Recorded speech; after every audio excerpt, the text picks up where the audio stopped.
Hey guys, tonight you find yourself trudging along a medieval road at the hour when daylight thins into pewter, your boots heavy with mud, your cloak damp at the hem, and your breath showing pale in the winter air. The town wall rises ahead like a darker piece of the evening itself, all wet stone, moss in the joints, and torchlight wavering above the gate. Somewhere beyond it, bells sound from a monastery tower, slow and hollow, while horse breath steams beside you, and the river mist creeps low across the ruts.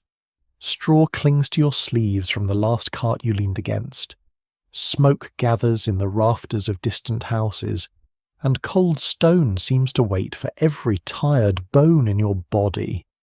Medieval travel brochures really oversold this experience, assuming they existed, which mercifully they did not, and, gently, you probably would not last a week out here without help, warm ale, and a very patient innkeeper, so, before you get comfortable, take a moment to like the video and subscribe, but only if you genuinely enjoy what I do here.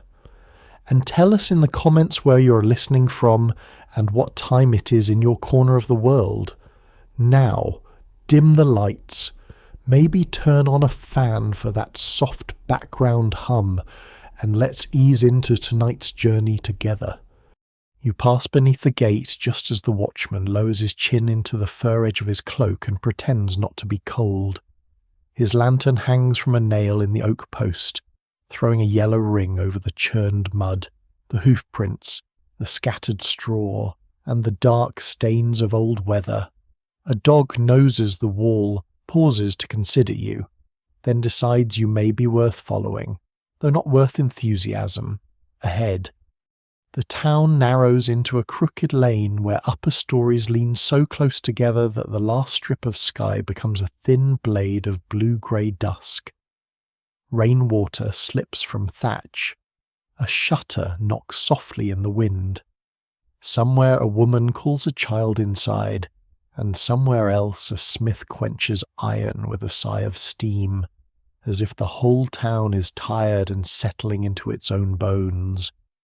The inn stands just off the market square, beneath a signboard that swings from two blackened chains. The painted device upon it has faded so badly that no one can quite agree whether it is a goose, a crooked crown, or a saint being attacked by a loaf of bread. Locals simply call it the Crooked Sign, and that seems fair enough. Its doorway glows with firelight. Rushes lie thick across the threshold, though they are damp near the door where boots have dragged in half the road. The smell comes first wet wool, sour ale, wood smoke, onions sweating in a pot, horse leather, beeswax, and that deep human warmth that only gathers where too many travellers have agreed, silently, not to mention how badly everyone smells. You duck inside, and the noise folds around you, not loud, exactly, but layered. A merchant mutters over a cup. A carter coughs into his sleeve. A pair of pilgrims sit with their badges pinned to their hats, little dull shapes of tin catching the hearthlight. Near the wall, a man with ink-stained fingers guards a leather satchel, as if it contains royal treasure, though it may contain nothing grander than unpaid accounts and a cheese. The floor is stone beneath the rushes, cold rising through them, and the rafters above are black with years of smoke, so dark they seem to hold old evenings like soot remembers flame. Then you see the innkeeper. He is not large, not richly dressed, not the sort of man a minstrel would bother describing in a song unless the minstrel owed him money. Yet the room bends around him. He stands near the hearth with one hand on the back of a bench, watching without appearing to watch. His sleeves are rolled, his beard trimmed close, and at his belt hangs a ring of iron keys so heavy they tug the leather downward. Each key is different, one long and narrow, one squat as a thumb, one with teeth like a little comb, Those keys are his kingdom, not a kingdom of towers and banners, perhaps, but of doors, chests, locks, storerooms, stable stalls, and the small private corners every traveller hopes to rent for a night. You step closer, feeling the fire touch your face before it reaches your hands. The innkeeper's eyes move over you with the calm skill of a man reading weather. He sees your mud, your tired shoulders, your purse tucked under your belt, the cut of your cloak, the fact that you carry no visible weapon beyond a travel knife. He sees whether you look hungry enough to bargain badly. He sees whether the dog behind you belongs to you, and, when you glance back in surprise, you realize the dog has indeed followed you in and settled near the door as if this was always his plan. "Bed space?" the innkeeper asks. You nod, and your voice comes out quieter than expected. The warmth is already working on you. It loosens the jaw, softens the knees, and makes a person dangerously honest. Medieval inns understand this perfectly. A cold traveller will promise anything for a place near the hearth, and a wise innkeeper knows that comfort is not just kindness, but trade. He gestures toward a bench, and a serving girl brings you a cup of small ale, cloudy and weak, safer than many wells and more forgiving than the weather. The cup is wooden, worn smooth by many hands. You drink, and it tastes of grain, smoke, and the faint sourness of a barrel that has heard every complaint in Christendom. It is not fine, but it is wet, and after the road that makes it nearly royal, a trencher of coarse bread waits near the pot, ready to become plate, supper, and possibly argument, depending on how hungry the room becomes. Around you, the hidden order of the inn begins to reveal itself. Near the hearth sit those who can pay promptly or speak well enough to seem as if they can. Along the wall, under the worst draught, sit those who arrived late, looked suspicious, or tried to pay with a story. A monk's place, should one arrive, is kept neither too close nor too far from the fire, for some swear that monks bring blessings to a house, while others swear they bring inspections, unpaid bills, and opinions about ale measures. Horses are counted before men, because a stolen horse causes louder trouble than a stolen blanket. Cloaks dry on pegs, but only where the innkeeper can see them. Packs are tucked beneath benches. Knives are noticed. Names are asked, though not always believed. You give yours, and the innkeeper repeats it once, as if setting it on a shelf in his mind. He tells you the price for supper, straw, and a shared place above the stable, then pauses just long enough for you to understand that arguing is permitted, but not encouraged. You surrender the coins. They vanish into a pouch at his belt with a soft click, gentler than the monastery bell, but somehow more final. Outside, the last light fades from the lane. The town gate groans shut. Timber against timber, iron against iron, and the sound reaches the common room like the closing of a great book. You're inside now. The road is outside, for tonight. The crooked sign holds you in its smoky hand. The innkeeper turns away to settle another traveller, the keys at his belt whispering together, and you begin to understand that his secret life is not hidden in one locked chest or one whispered crime, but in the 1,000 small judgments by which he keeps strangers warm, fed, watched, separated, trusted, doubted, and alive until morning. You stretch your hands toward the fire. The dog sighs by the door. The bells fade into the mist beyond the wall, and the inn breathes around you, old, wary, and warm. The innkeeper's keys speak before he does. A small iron murmur at his hip as he moves between benches, doorways, and doubtful faces. You sit with your palms open to the hearth and watch him work, and after a little while it becomes clear that he is less like a host and more like a careful shepherd of restless, mud-covered sheep, except the sheep carry knives, debts, rumours, and sometimes fleas. He gives a nod to one carter and sends him toward the stable loft. He points 2 merchants toward a corner near the inner wall, where their packs can be wedged between a chest and a beam. He tells a thin pilgrim with a cracked voice that there is room on the lower boards, provided he shares the space and keeps his boots away from another man's cloak. The pilgrim accepts this as if offered a featherbed in paradise, which tells you much about pilgrimage. You begin to learn that nothing in the crooked sign is truly casual. The benches stand where they stand because draughts travel in certain ways. The pegs near the door are for cloaks that may drip freely without soaking better garments.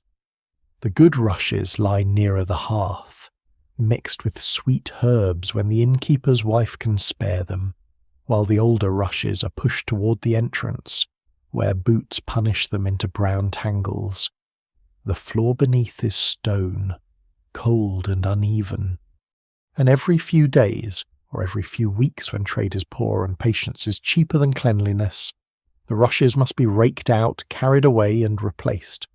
Some swear that scattering meadow sweet among them keeps illness from settling in the house. Others claim it only makes the mice feel aristocratic. No one can quite agree whether either side is wrong. A boy with red hands and a runny nose appears carrying a wooden rake nearly as tall as himself. He drags the wettest rushes away from the threshold, while travellers lift their boots with the grave dignity of kings granting mercy. Beneath the straw, scraps of the day emerge: a fishbone, a button, a bent pin, a dark coin no one admits to losing, and a little pilgrim badge stamped with the shape of a scallop shell. The boy glances at the coin. The innkeeper glances at the boy. The boy places the coin on the nearest table, very slowly, and everyone pretends not to have noticed. This, too, is part of the inn's order. The keys come out when a wool merchant asks for a locked chest. The innkeeper does not answer at once. He studies the man's boots, the cut of his sleeves, the nervous way his servant keeps touching a bundle wrapped in oiled cloth. Then he selects a squat key from the ring and leads them toward a door set behind the stair, its oak darkened by hands, smoke, and years of damp winters. You hear the lock turn with a thick, satisfied clack.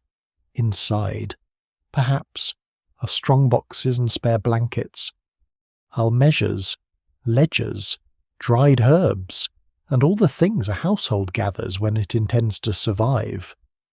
Perhaps there are only sacks of oats and a cracked stool. Those who tell the tale never fully agree, because innkeepers are wise enough not to display all their usefulness at once.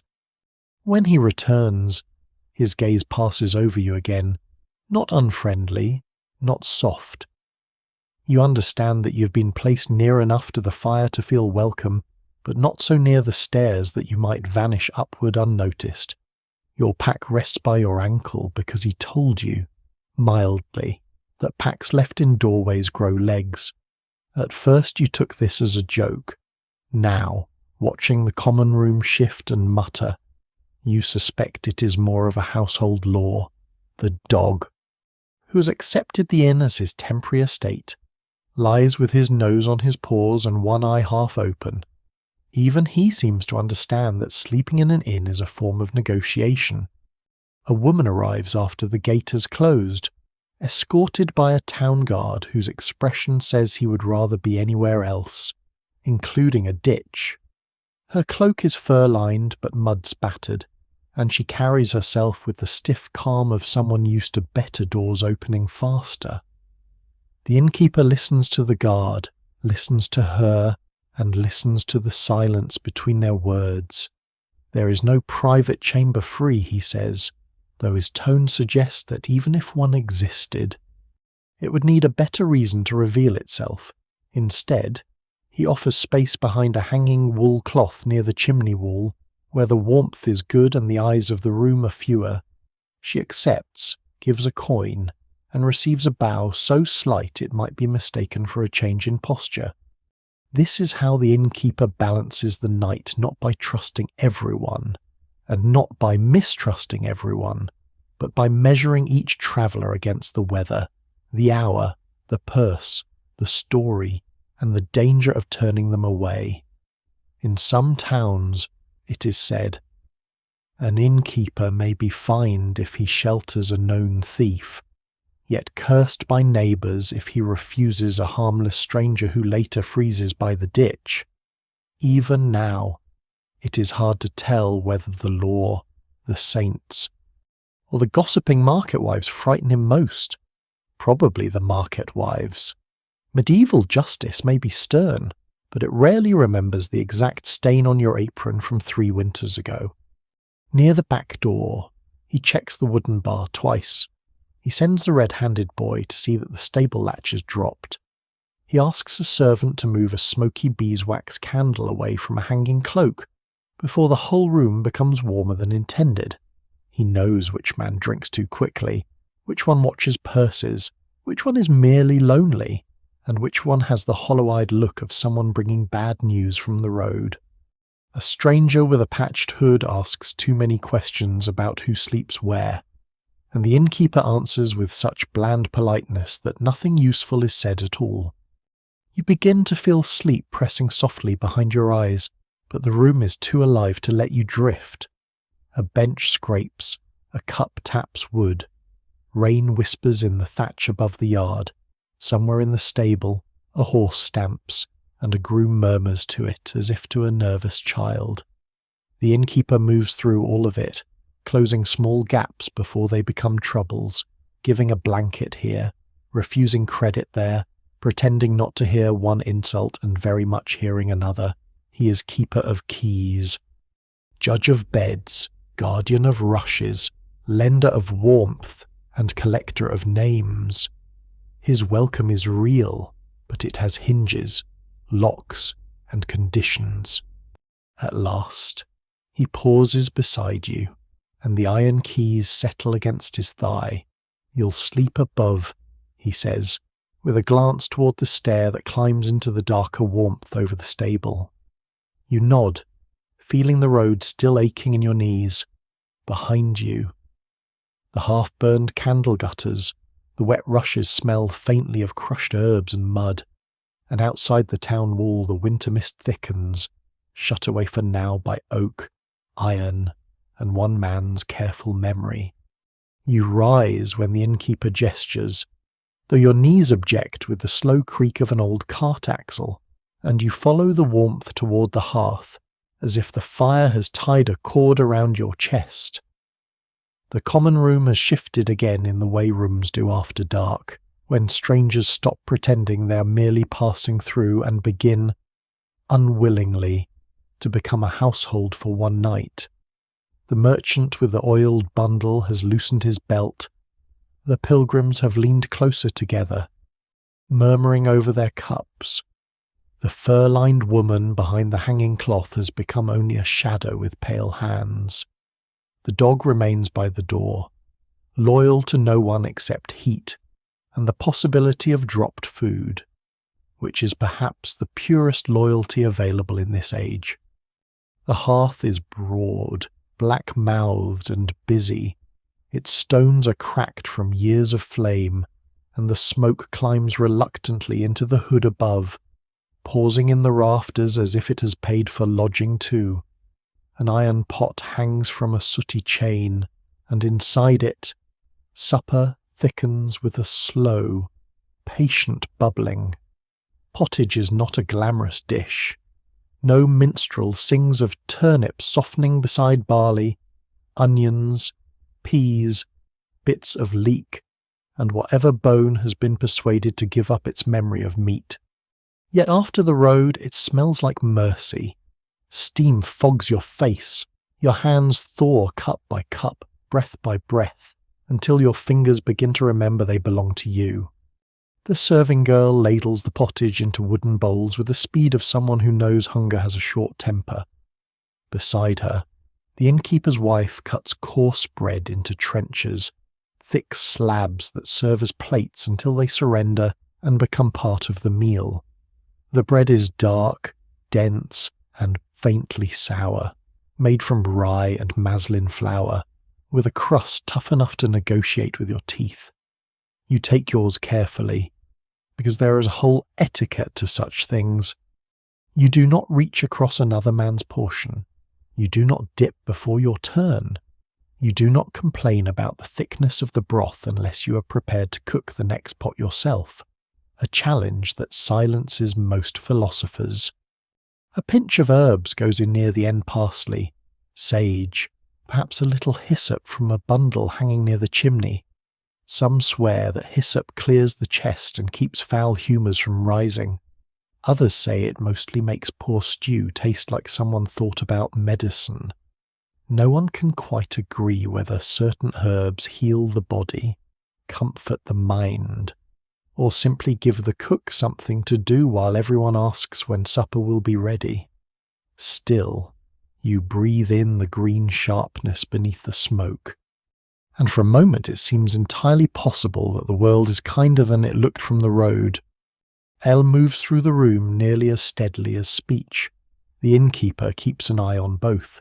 He watches the barrel as carefully as a lord watches a boarder, for ale is where warmth becomes coin. The brew tonight is brown and cloudy, poured from a jug into wooden cups. Weak enough for steady drinking, but strong enough to soften complaints. A traveller with a red nose asks whether the measure is fair. The innkeeper lifts the cup, studies the level, and says nothing at all. This proves more effective than any oath. The traveller drinks. You sit on a bench polished by generations of tired backsides and accept your bowl. The pottage is hot enough to punish greed, so you lean over it and let the steam climb your face, around you. Supper settles the room. Even suspicion chews more quietly when fed. The pilgrims break their bread. The carter blows on each spoonful as though cooling molten iron. The ink-stained scribe removes his satchel from his lap at last, tucking it under his foot, and eats with the absent concentration of a man counting words even in broth. You taste barley, onion, salt, smoke, and the faint ghost of smoked fish, and though no court cook would boast of it, your body receives it like a blessing. Kitchen gossip slips out with the steam. The serving girl tells the innkeeper's wife that a butcher at the market has been watering his sausages, which sounds both dishonest and physically confusing. The wife replies that his wife has been seen buying extra pepper, which means either business is good or something needs hiding.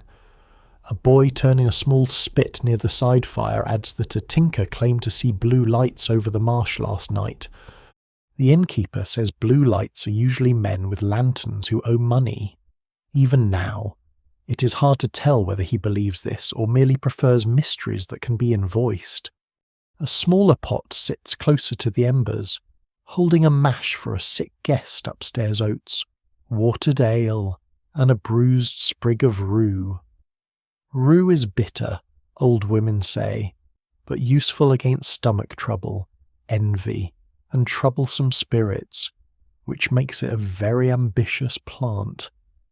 The innkeeper's wife wraps the bowl in a cloth and sends it up with a red-handed boy, warning him not to spill a drop. He carries it with the solemn terror of a page bearing a royal seal. You watch him vanish toward the stair, and the candlelight swallows him beam by beam. The business of feeding strangers is not just cooking. You see that now. It is counting spoons. It is stretching one smoked fish through 3 pots. It is knowing which guest may receive a heel of cheese and which must be told the cheese has already gone to bed. It is saving the thickest bits for those who paid for meat and making the broth seem generous to those who paid for warmth. It is keeping salt dry, bread covered, ale honest enough, and tempers lower than the flames. A medieval inn survives by turning scarcity into hospitality, which is a beautiful trick, though not one you should examine too closely while eating. The innkeeper passes behind you and places another log on the hearth. Sparks rise and vanish among the rafters. The dog lifts his head at the sound, decides sparks cannot be eaten, and returns to waiting. Your bowl empties slowly. Your shoulders sink. The room grows softer at the edges, not quiet, but fed. Outside, rain begins again, tapping the shutters, sliding from the eaves into the yard where horses shift in damp straw.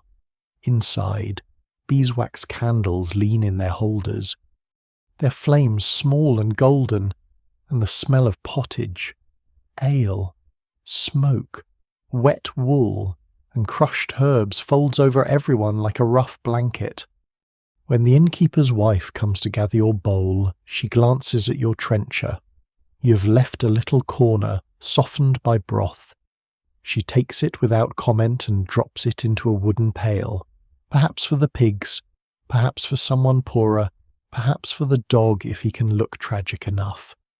Those who tell the tale never fully agree where leftover trenchers go, but all agree they do not go to waste. You sit back, warmed from the inside now, and listen as the hearth settles into a deep red glow. The half-burned candle from earlier gutters near the stair. The innkeeper's keys give their faint iron whisper. Somewhere above, the sick guest coughs once and is still. The night has not become safe, exactly, but it has become held by fire, by bread, by ale, by watchful eyes, and by the old patient labour of feeding whoever the road has carried to the door. When the bowls are gathered, and the last softened corners of trencher vanish into the pail, the inn begins to tilt towards sleep, not peace exactly, for peace is a luxury usually reserved for saints, infants, and people who have not tried to share lodging with muleteers. But the fire lowers, the talk thickens and slows, cups are set down with softer hands, even the pilgrims fall into a drowsy silence. Their tin badges dull now except when a candle trembles and catches the scallop shell or little shrine stamped upon them. The innkeeper lifts his chin toward the stair, and you understand that your place for the night has been decided. You gather your pack, make sure your purse is still tucked where it should be, and follow him through the warm edge of the common room. The dog rises too, as if invited by ancient rite. The innkeeper points one finger at him. The dog pauses, considers feudal obedience, then lies down again by the hearth with a sigh so theatrical that even the ink-stained scribe almost smiles. The stair is narrow, steep, and polished in the middle by years of tired feet. Your hand slides along the wall, where lime-wash has rubbed away to show darker timber beneath. The air changes as you climb. Smoke and pottage give way to hay, leather, horse sweat, wool blankets, and the faint sweet rot of damp straw. Beneath the boards, the stable breathes, a horse shifts, a harness ring taps once against wood. Somewhere below, a groom murmurs a sleepy charm under his breath. Something about St. Eligius watching the hooves and keeping iron shoes from splitting. Some swear that saying the charm backward cures a lame horse. Others say it only confuses the groom. No one can quite agree, but the horses seem polite enough not to argue. At the top, the sleeping loft opens low and shadowed beneath the rafters. The ceiling slopes so close in places that you must bend your neck, and the beams are dark with smoke that has wandered upstairs over many winters. There are no private chambers here, not for ordinary road-worn bodies. Instead, there are straw pallets, rough boards, a few shared mattresses stuffed with chaff or old wool. and blankets folded in piles that look comforting until you remember how many strangers have also found them comforting. A beeswax candle burns in a horn lantern, its light muted and honey-coloured, trembling over pegs, sacks, and the hunched shapes of people already half asleep. The innkeeper walks without stepping on anyone, which seems nearly miraculous. He points out your place a stretch of straw near the outer wall, under a small shutter where the draught sneaks in like a tax collector. Still, it is above the stable, and stable warmth rises. The beasts below lend their great grassy heat to the loft, and though the boards are hard and the air is full of small complaints, you feel grateful in a way that would have embarrassed you yesterday. Travel has a talent for lowering standards with great efficiency. You kneel and spread your cloak over the straw first. This is wise. Straw can hide thistles, crumbs, beetles, and mysteries best left unnamed. The innkeeper gives you a wool blanket, not the finest, not the worst. It smells of lanolin, smoke, and damp storage. You accept it as treasure. Beside you, a carter has wrapped himself so tightly in his cloak that only his nose remains visible, pink and solemn. Beyond him, the two pilgrims sleep, shoulder to shoulder, boots tied by their laces and tucked under their heads. You notice this and do the same, because a boot is never more desirable than when it is the only pair between you and the frozen road. Across the loft, a young merchant mutters to his servant about the chest downstairs. The servant replies that the lock sounded strong. The merchant says locks only keep out honest men. The servant, very sleepy, says that is why they should become honest before morning. This small joke drifts through the straw and disappears. The fur-lined woman from below is hidden behind a hanging cloth near the chimney rise, where warmth gathers. You hear the faint rustle of her removing wet shoes. Then silence. Privacy here is made of fabric, manners, and everyone agreeing not to look too closely. Before settling, the innkeeper makes one last round. He checks the shutter latch. He lifts the horn lantern away from a loose wisp of straw. He tells a man near the stair that snoring like a dying ox will cost extra if it wakes the whole house. The man, already half asleep, promises nothing. At the far end of the loft, the red-handed boy places a small bowl beneath a drip in the roof, where rain has found its way through the thatch. The drip taps slowly, steady as a tiny bell.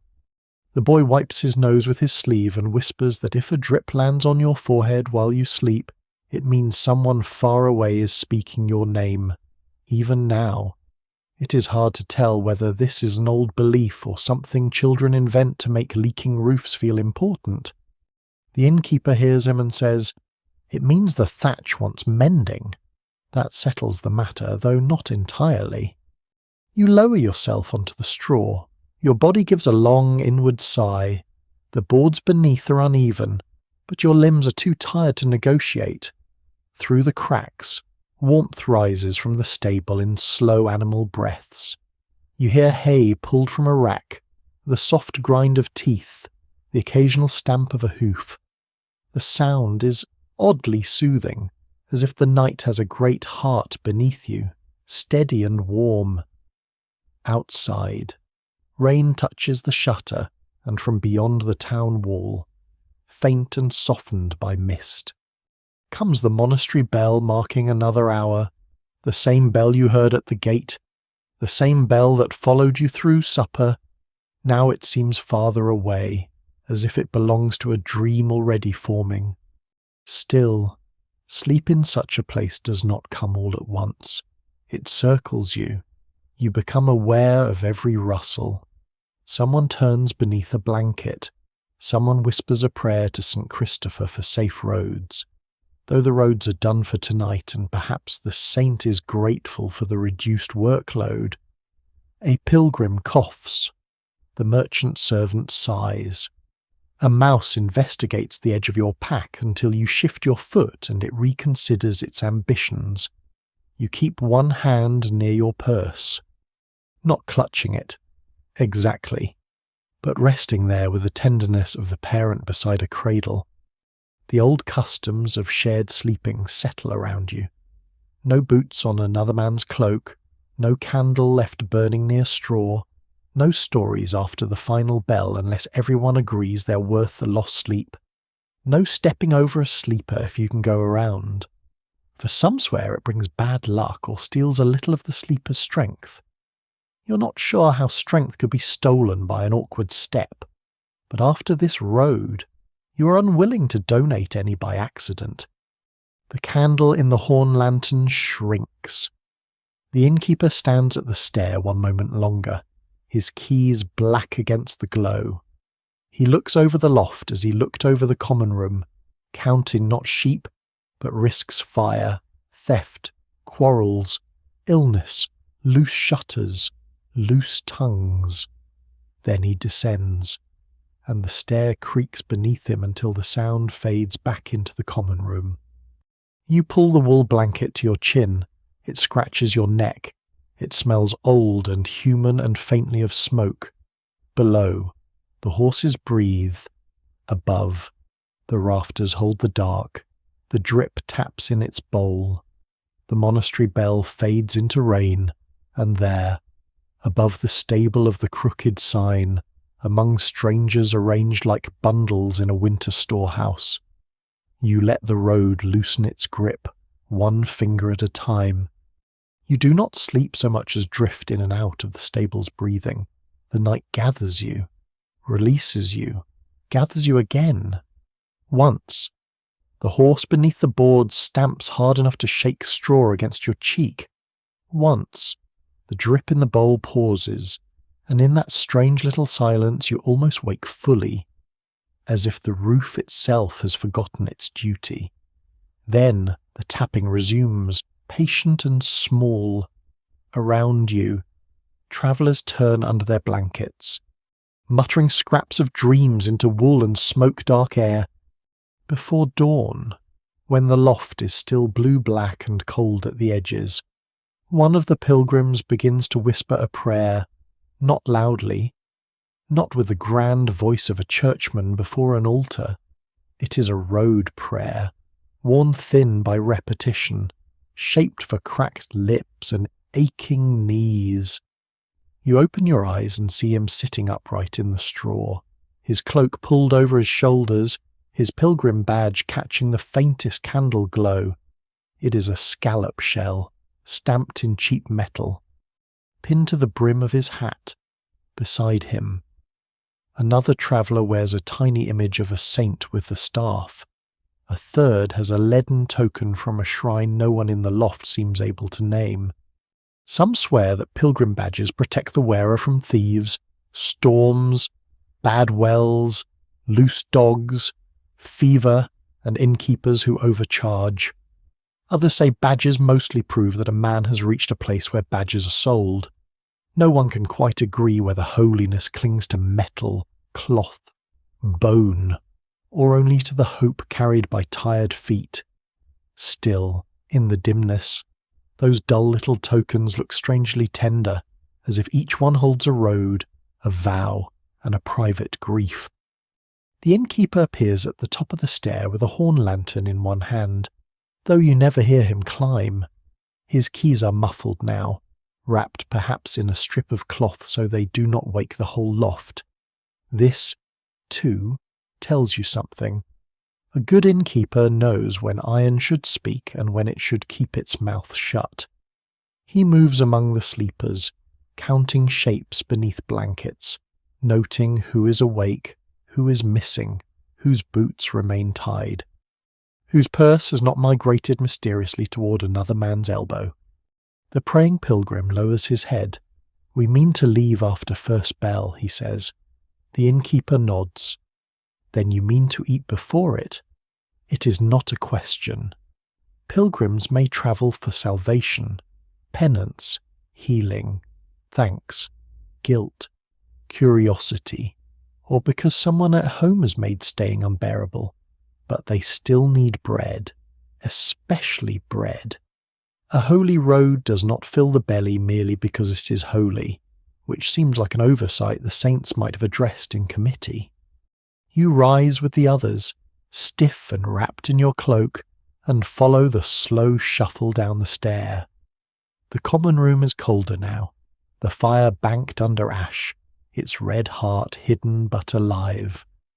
The half-burned candle near the stair has gone crooked in its holder. The rushes smell sharper in the morning damp, crushed under yesterday's boots, by the hearth. The dog has claimed a patch of warmth and opens one eye as you pass, judging everyone equally unworthy of movement. The innkeeper's wife sets out bread, watered ale, and a thin morning broth made from last night's patience.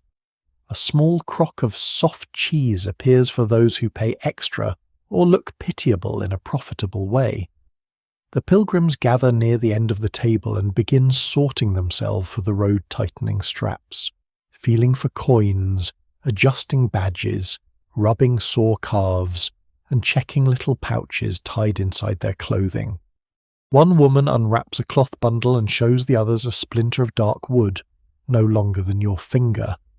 "It touched the shrine rail," she whispers.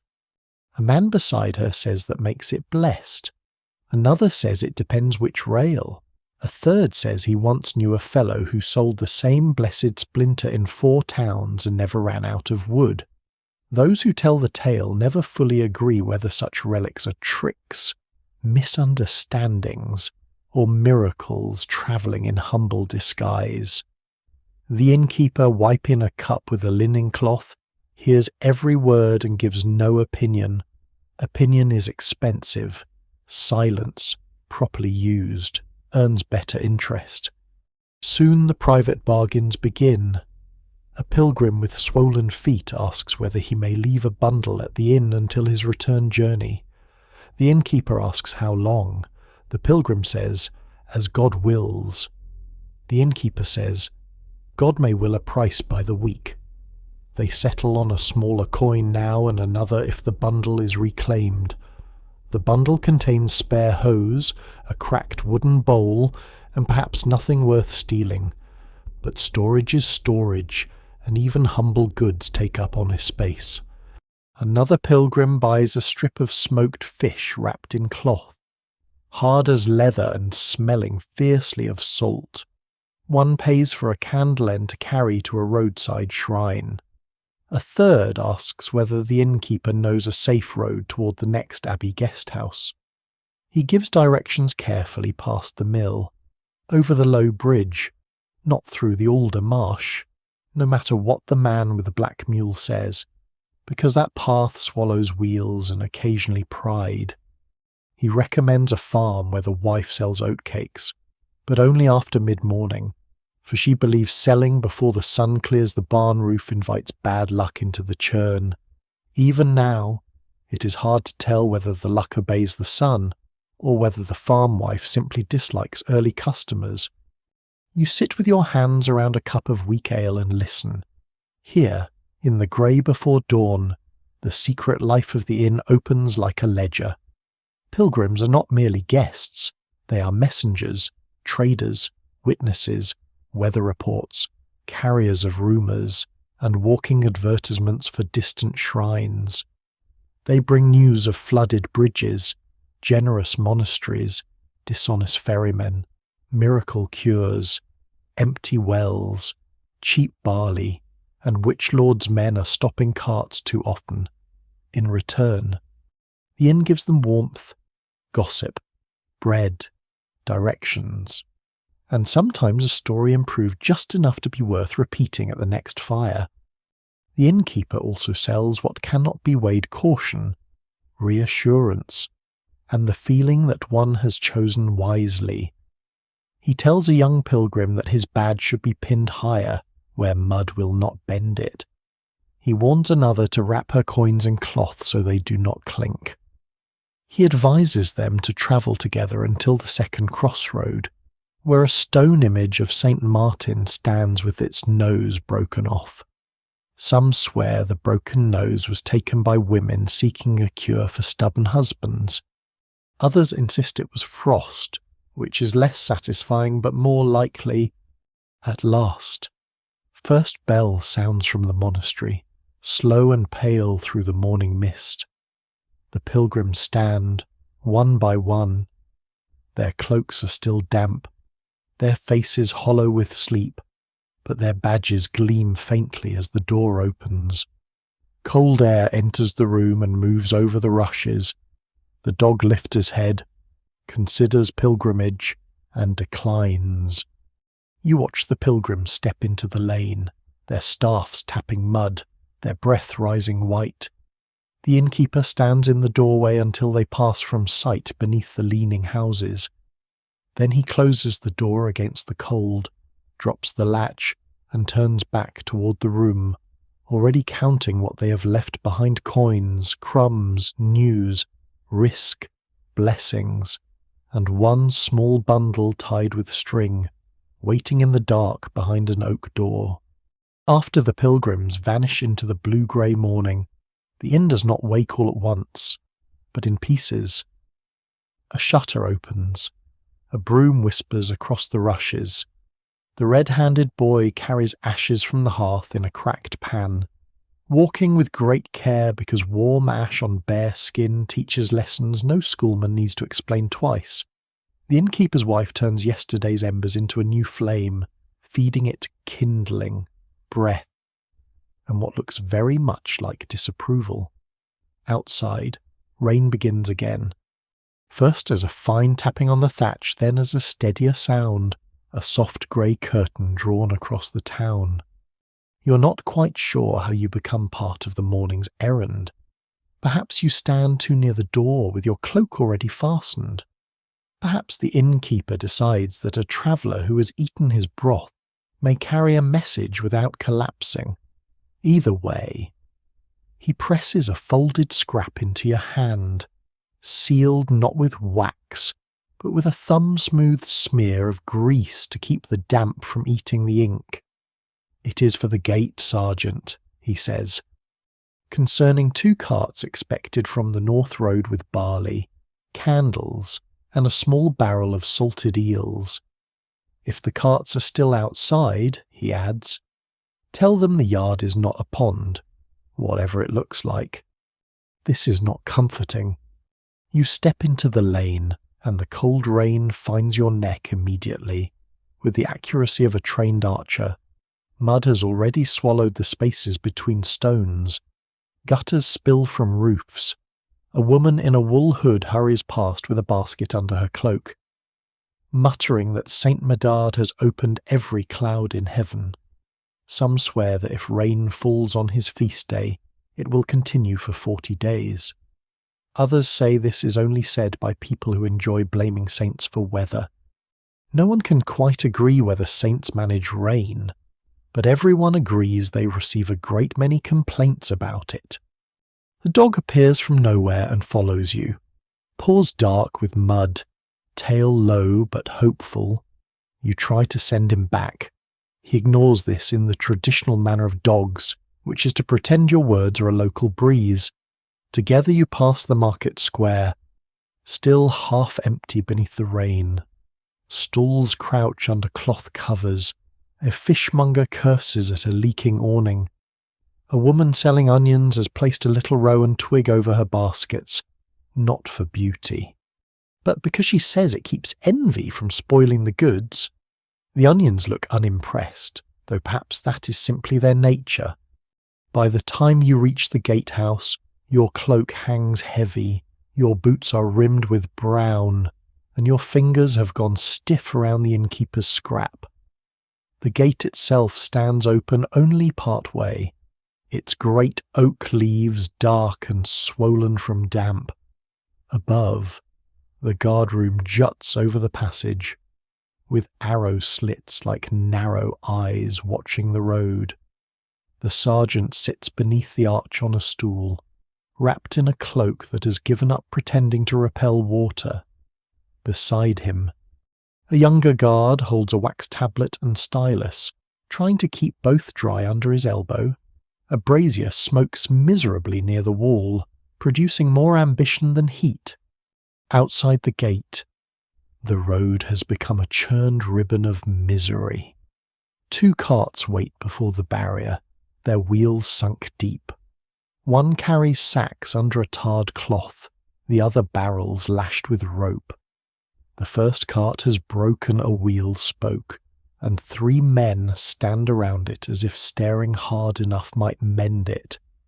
A merchant in a fur-trimmed cap argues with the sergeant about tolls, while his servant holds a bundle of papers inside his tunic to keep them from dissolving.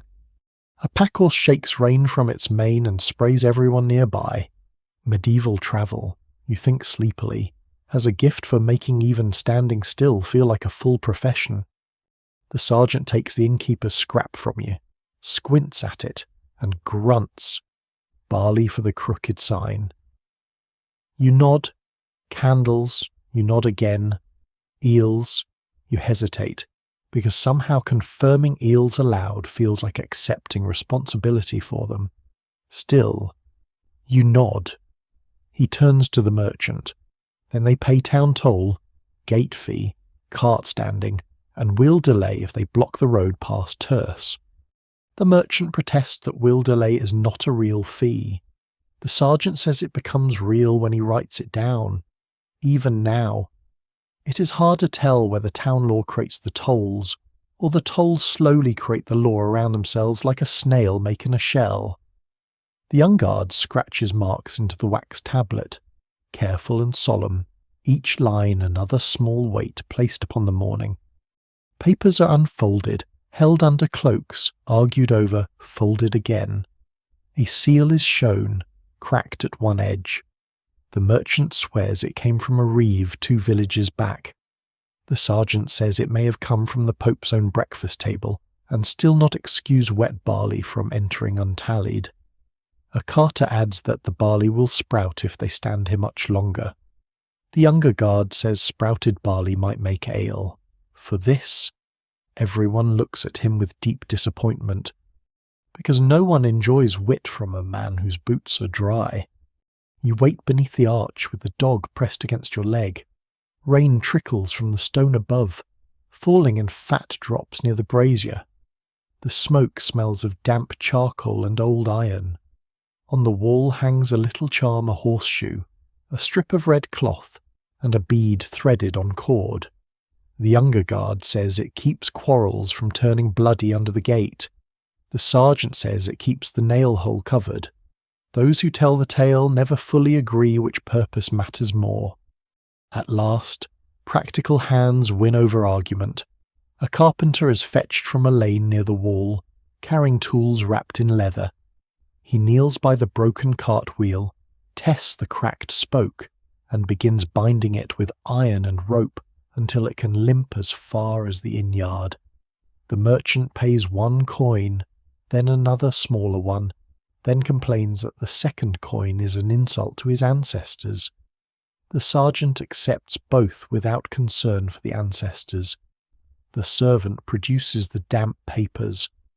The gate mark is pressed into wax. The barrels are counted. 1 leaks brine, and the smell of salted eel rises into the rain with surprising confidence.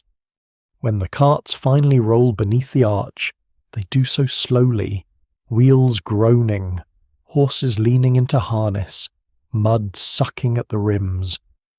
You walk beside them through the gate passage, carrying the sergeant's reply tucked inside your cloak. Behind you, the young guard calls after the merchant to remember the market measure before unloading. The merchant pretends not to hear. The sergeant hears him pretending, which is almost the same as hearing. The town receives the carts with wet indifference. Bells sound somewhere beyond the roofs, marking terse through rain and mist. You guide the drivers back toward the crooked sign, where smoke rises from the chimney and the innkeeper stands in the yard with his hood up, already judging the broken wheel, the wet sacks, the leaking barrel, the temper of the merchant, and the price of the delay. The dog trots ahead as if he arranged the whole affair. You hand over the folded reply. The innkeeper reads it, glances once toward the gate, and slips the scrap into his belt. They charged wheel delay, he says. You ask if that is common. He looks at the broken cart, the rain, the mud, the waiting yard, and then at you with the tired kindness of a man who has seen towns invent coins from inconvenience. By supper, he says, it will be tradition. By the time the carts have been dragged into the yard, the rain has settled into a steady grey patience, the sort that soaks not by force, but by persistence. The barley sacks are carried under cover. The candle bundle is taken inside with more care than a newborn lamb, and the leaking barrel of salted eels is rolled toward the back store with a smell so bold it seems to introduce itself to every wall it passes. The broken wheel is propped beneath the stable eaves, where the carpenter squints at it and announces that it may be mended, which sounds hopeful until he adds that nearly anything may be mended if one is not in a hurry. The day passes in damp errands, in smoke, in small bargains, in boots coming in and out, until the sky lowers again toward evening. You remain at the crooked sign because the road beyond the gate has become a ribbon of brown water, and because the innkeeper, having discovered that you can carry messages and not lose them, now seems to regard you as a temporary piece of furniture with legs. This is not a dishonourable position. Many medieval careers begin with standing in the wrong place while someone practical notices you. After supper, when the monastery bells sound Compline from beyond the roofs, the room changes its nature. The final bell does not silence the inn, but it puts a lid on it. Voices lower, shadows lengthen along the rushes. The hearth burns deep and red beneath a fresh log, while beeswax candles tremble in wall sconces and throw gold over cups, sleeves, tired faces, and the hanging smoke. Outside, rain drips from the eaves into the yard. Inside, ale begins its second life. No longer a drink for thirst, but a key that opens tongues. You sit near the wall, where you can feel the heat without being swallowed by it. The dog has taken his old place by the door, though now he lies with one paw across his nose, as if the whole human species disappoints him. The innkeeper stands behind the serving board with his sleeves rolled, filling cups, measuring, listening. He speaks little, but somehow every conversation bends toward him sooner or later, like smoke finding rafters. A pair of carters begin a game of dice on the end of a bench, using a small leather cup and bone dice polished smooth by many anxious fingers. The dice click softly on the wood. One man crosses himself before each throw. The other spits over his left shoulder. Some swear that dice carved from sheep bone roll more kindly if warmed first in the hand. Others say the dice favour whoever bought the ale. No one can quite agree whether luck lives in bone, breath, prayer, or cheating. But everyone agrees it is hard to find once lost. The innkeeper watches them without seeming to. Gambling is not forbidden here, not exactly, because forbidding everything that men enjoy is a fine way to empty a room and fill the lane with quarrels. But there are rules, no knives on the table, no staking another man's cloak, no claiming that St. Matthew personally endorsed your throw. The loser pays his cup before he complains. The winner does not crow too loudly unless he wishes to meet the innkeeper's quiet stare, which lowers pride more effectively than a sermon. Near the hearth, a tinker begins singing under his breath, a road song about a miller's daughter, a moonlit bridge, and a donkey wiser than both lovers. The song is old enough that half the verses disagree with the other half. A groom joins for one line, forgets the next, and hums bravely through the gap. The pilgrims have gone, but their absence leaves space for another sort of evening devotion, not holy, perhaps, but human. Cups lift, shoulders ease, wet cloaks steam on pegs. Someone laughs softly, then remembers it is late and turns the laugh into a cough. The ink-stained scribe from the previous night sits beneath a candle, trimming a quill with a small knife. He has been quiet most of the day, guarding his satchel and writing in a folded booklet with pages stitched at the spine. Now a cloth seller asks him to read a letter from a son apprenticed 2 towns away. The scribe hesitates just long enough to suggest payment, and the cloth seller places a heel of cheese beside his cup. The letter is opened, smoothed, and read aloud in a low voice. It speaks of rain, sore hands, a master who snores, and a promise to come home by Easter if wages permit. The cloth seller listens with her face turned partly away from the room. The innkeeper hears this too. He hears the son is alive. He hears the apprenticeship holds. He hears Easter may bring another traveller needing bed space.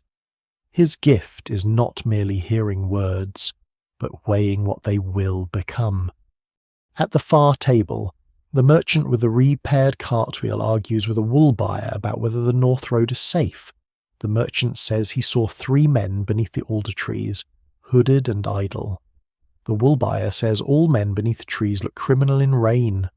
A third man says the alder marsh is haunted by a woman who lures carts off the causeway with a lantern. The innkeeper says the marsh has no need of ghosts. It has mud, even now. It is hard to tell whether he dislikes superstition, or merely dislikes giving mud less credit than it deserves. Yet superstition lives comfortably in the room. A servant pins a thread of red wool inside his cuff to guard against the evil eye. A carter keeps a hagstone, a pebble with a natural hole, tied to his belt because his grandmother swore it stops nightmares when hung over a bed. The tinker claims a horseshoe nailed open end up catches luck, while the groom says open end down pours luck over the doorway like ale. Those who tell the tale never fully agree. And perhaps that is why every doorway in the town seems to have chosen differently. As the alehouse murmurs deepen, secrets begin to rise, soft as steam. Not grand secrets, not crown and kingdom secrets, smaller ones, more useful. A baker waters his dough. The Reeves' cousin owes 3 months' rent. A new toll may be set on wool after Martinmas. A widow near the bridge has a room to let, though it floods in spring. A priest has lost his best cloak and suspects a choir boy with excellent taste. The innkeeper gathers these fragments without reaching for them, storing each beside names, faces, debts, and roads. In a world with few written notices and many muddy miles, an inn is a place where news comes to warm itself. Then a quarrel flickers. One dice player accuses the other of palming a die. The accused man rises halfway, knocking his knee against the bench. The room tightens. The dog lifts his head. Even the fire seems to listen. The innkeeper does not shout. He simply takes the leather dice cup, turns it upside down, and lets the dice fall into his palm. He weighs them, rolls them once on the board, then pockets them. Tomorrow, he says. The quarrel has nowhere to stand, and without dice, anger looks rather foolish, like a rooster after rain. The men mutter, but sit. A serving girl moves between them with 2 cups of weaker ale, the sort that cools a temper by disappointing it. The innkeeper's keys give a faint sound as he turns away, and the room exhales. Compline fades into the later hours. The scribe closes his booklet. The merchant counts his remaining coins under the table. The tinker's song becomes only humming. You lean back against the wall, feeling the day's rain in your shoulders and the fire on your shins. Above the stable, someone turns in sleep. In the yard, the broken cartwheel rests under the eaves like a tired moon. The half-burned candle near the stair gutters then steadies. And through it all, the innkeeper listens. He listens not as a spy in a tale, crouched at keyholes with wicked intent, but as a man whose survival depends on noticing what others spill after dark. He hears which roads are bad, which guests are worse, which debts may sour, which rumours may ripen, and which lonely soul needs another cup before silence swallows him. The secret life of the inn is made of such listening warm, smoky, patient, and almost invisible, until you realise the whole room rests upon it. When the dice are taken away and the room settles again, the crooked sign enters that late hour when an inn seems less like a house and more like a lantern kept alive against the dark. The laughter thins, cups empty. Benches creak as men lean farther as into their cloaks. One by one, travellers climb toward the loft or curl nearer the wall with their hoods over their faces. The dog remains by the door, but even he has stopped judging the room and now dreams with one paw twitching. Perhaps chasing a roast goose no innkeeper would ever allow him to catch. The innkeeper waits until the last loud voice has gone quiet. Then he lifts the leather flap of the serving board and begins the second labour of the night. Feeding strangers is one task, counting what they have cost is another, and it has less steam, less comfort, and far fewer compliments. You sit near the hearth with a cup gone lukewarm between your hands, not quite invited to stay, not quite sent away. The fire has burned low enough that the stones glow red in their cracks. The half-burned candle near the stair is brought to the table, joined by another stub of beeswax, and the two flames bend toward each other like old gossipers. The innkeeper's wife sets down a small chest, a ledger wrapped in cloth, and a narrow counting board marked with lines. A string of counters follows, bone discs worn flat from use. There is also a little pouch of coins, which does not look large enough to justify the weight of the day. The innkeeper opens the ledger, and the pages give off the dry smell of scraped parchment, smoke, and old hands. His wife smooths one page with her palm. Ink has browned in places. Names crawl down the columns, some neat, some hurried, some marked only by trade or trouble-read carter. 2 pilgrims, wool man, woman by chimney, North Road merchant, scribe with satchel. The scribe, who should be asleep, sits close enough to the candle to mend a line in his own booklet. The innkeeper lets him remain, perhaps because a man who writes accounts for others knows when not to look too closely at another household's sums. Perhaps because the scribe has paid, in a medieval room. Paid silence is among the most comfortable silences available. Coins are counted first, pennies, half-pennies, a farthing bent at one edge. A foreign piece the innkeeper turns over twice and accepts only into a doubtful pile. Each coin is weighed not on scales, but in the fingers, by habit, by sound, by the tiny suspicion that metal carries when clipped too close. Some swear that biting a coin tells truth from falsehood. Others say it mostly tells whether your teeth are still yours. No one can quite agree whether a coin has a spirit. But everyone agrees it has moods, especially when there are too few of them. Then come the measures. Ale sold by the cup, ale owed by the barrel, ale promised to the merchant with the broken wheel at a reduced price because his barley arrived wet, though the innkeeper's wife notes that his complaints arrived perfectly dry. The innkeeper checks the wooden measure, turning it under the candlelight to see whether the rim has warped. An unfair measure can bring a fine, a quarrel, or worse, a reputation. In many towns, ale tasters may test a brew and complain if it is weak, sour, short, or priced with more ambition than honesty. Those who tell the tale never fully agree whether ale tasters are guardians of justice or simply men who found a holy-sounding reason to drink before noon. Bread follows ale. The loaves bought from the baker near the bridge have grown smaller since harvest, or so the innkeeper's wife says, tapping the page. Rye costs more this week. Maslin flour is dearer after the rain. Salt is dearer still, as if the sea itself has learned to bargain. The innkeeper marks how many trenches were cut, how many bowls were filled, how many scraps went to the pail, and how much barley must be held back for brewing rather than pottage.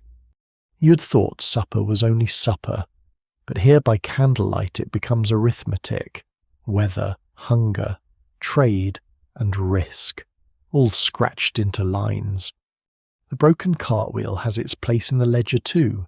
The merchant paid for yard space, but not yet for the straw his horses trampled. He promised to settle at morning. The innkeeper writes a mark beside his name, not angry, not trusting. Credit is a kind of bridge, and like any bridge on a medieval road, it may look sound until a loaded cart reaches the middle. The wife reminds him that the merchant's servant drank 2 cups and claimed 1. The innkeeper adds a smaller mark. Small marks. You learn, are where inns either survive or slowly bleed into ruin. Debts sit on the page like sleeping mice.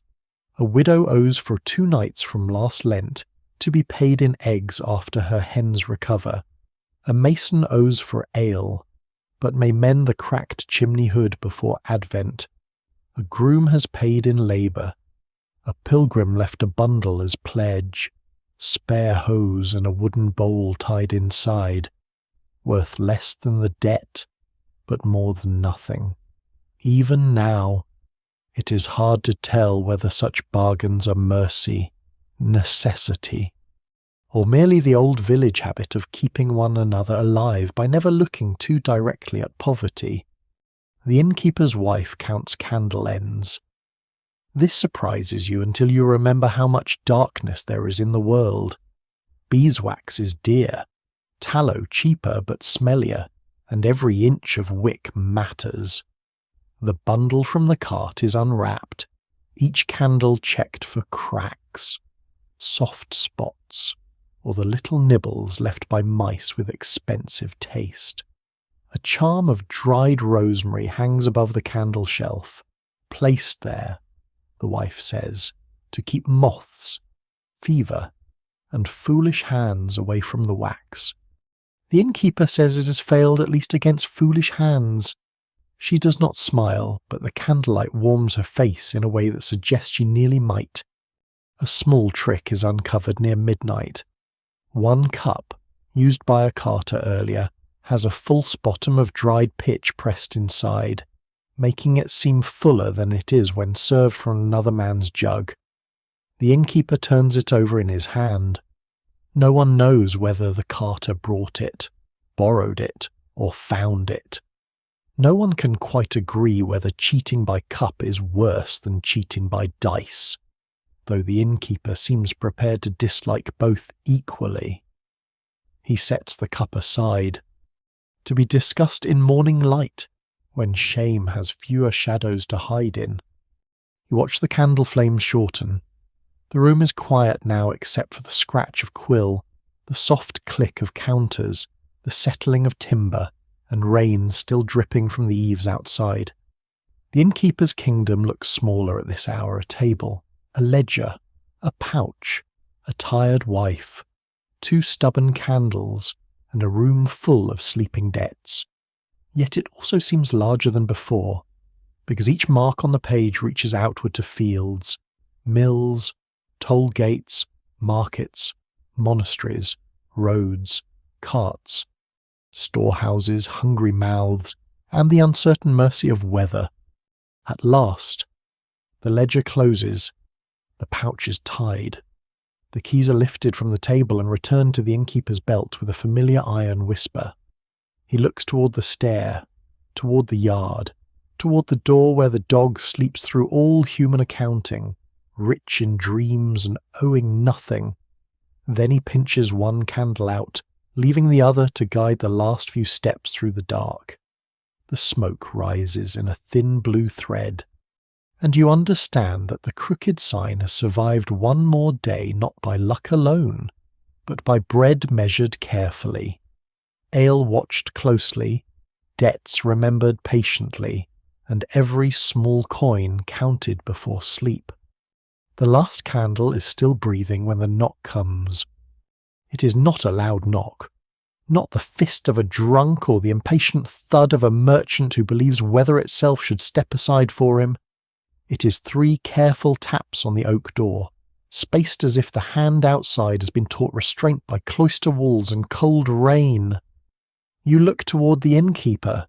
He has just tied the coin pouch and closed the ledger, and for one quiet moment his face carries the expression of a man who has nearly reached sleep, and now sees sleep being led away by a mule. The dog wakes at once. He lifts his head, gives one soft warning growl, and then sniffs the air beneath the door. The rain has returned, finer now, whispering in the yard and slipping from the eaves. Beyond the shutter, the town is dark. The gate has been closed for hours. Anyone knocking now is either expected, desperate, foolish, or carrying trouble with damp sleeves. The innkeeper takes the remaining candle, shields it with his palm, and crosses the rushes. His keys hang silent, wrapped again in their strip of cloth. He does not open the door immediately. First he lifts the little viewing hatch, a square cut into the wood and barred with iron. Cold air threads into the room. You smell wet wool before you see the figure outside. A monk stands in the rain. His hood is drawn low, his robe darkened nearly black with water, and both sleeves hang heavy from his wrists, dripping steadily onto the threshold. A leather pouch is tied across his chest, sealed with a lump of red wax. In one hand he holds a walking staff, in the other, nothing but his own patience. His face, where the candle finds it, is pale with weariness, though not old. Perhaps 30, perhaps 40. Medieval travel makes ages difficult to guess. A single winter road can add 5 years and remove 2 teeth if it is feeling artistic. Peace on this house, the monk says. The innkeeper answers, and on those who come before the gate shuts. The monk lowers his head slightly. I was delayed. This is not an explanation. It is the husk where an explanation should be. You see the innkeeper notice that. His wife has come from the back room now, wrapping a shawl over her shoulders. The scribe, still awake by bad habit or professional curiosity, looks up from his booklet, above, in the loft. A board creaks as someone turns in sleep. No one can quite agree whether it is bad luck to refuse a monk shelter after dark. Some say a monk may carry blessing beneath his cloak. Others say he may carry lice, debt, or a letter from an abbot asking sharp questions about alehouse morals. The innkeeper seems aware of all possibilities. Still, the rain is cold, and the man at the door is soaked through. Caution and mercy stand facing each other across the threshold. At last, the innkeeper lifts the bar. The monk steps inside, bringing with him the smell of rain, road mud, wet wool, and something faintly herbal, like crushed pennyroyal or damp lavender tucked into a sleeve. Water falls from his robe onto the older rushes near the entrance. The dog sniffs his hem, then sneezes, which is not a theological judgment, though it feels like one. The monk gives the animal a tired glance and makes the sign of the cross over it. Some swear that blessing a dog keeps it from seeing ghosts. Others insist dogs see them anyway and simply choose not to mention it. The innkeeper's wife moves first. She takes the monk's outer cloak with 2 fingers, not from disgust, but because a wet wool cloak is less a garment than a portable marsh. She hangs it near the hearth, far enough from sparks, close enough to steam. The serving girl, roused from a bench near the kitchen, brings a cup of warmed ale with a pinch of honey scraped from a jar. Honey is costly, but monks remember kindness, and sometimes monasteries buy candles in quantity, hospitality. In the crooked sign, rarely travels alone. You sit straighter as the monk lowers himself onto the bench nearest the side of the hearth. Not the best place, but warm enough. His hands tremble when he takes the cup. They are ink-stained near the nails. That draws the scribe's attention at once. Ink knows ink across a room. The sealed pouch remains across the monk's chest. The innkeeper sees it.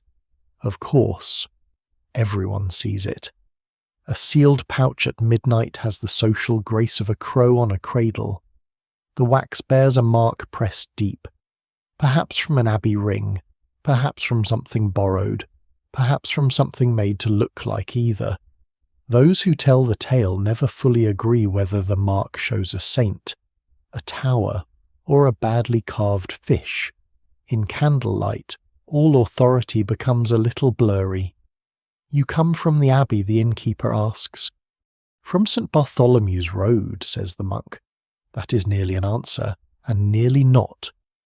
St. Bartholomew's Road runs past farms, woodland, a ford, and 2 houses where travellers may claim to have been robbed if they arrive without money. It also leads, eventually, toward a small priory known for copying psalters and brewing an ale so sour that some call it penitential. The innkeeper's face gives nothing away.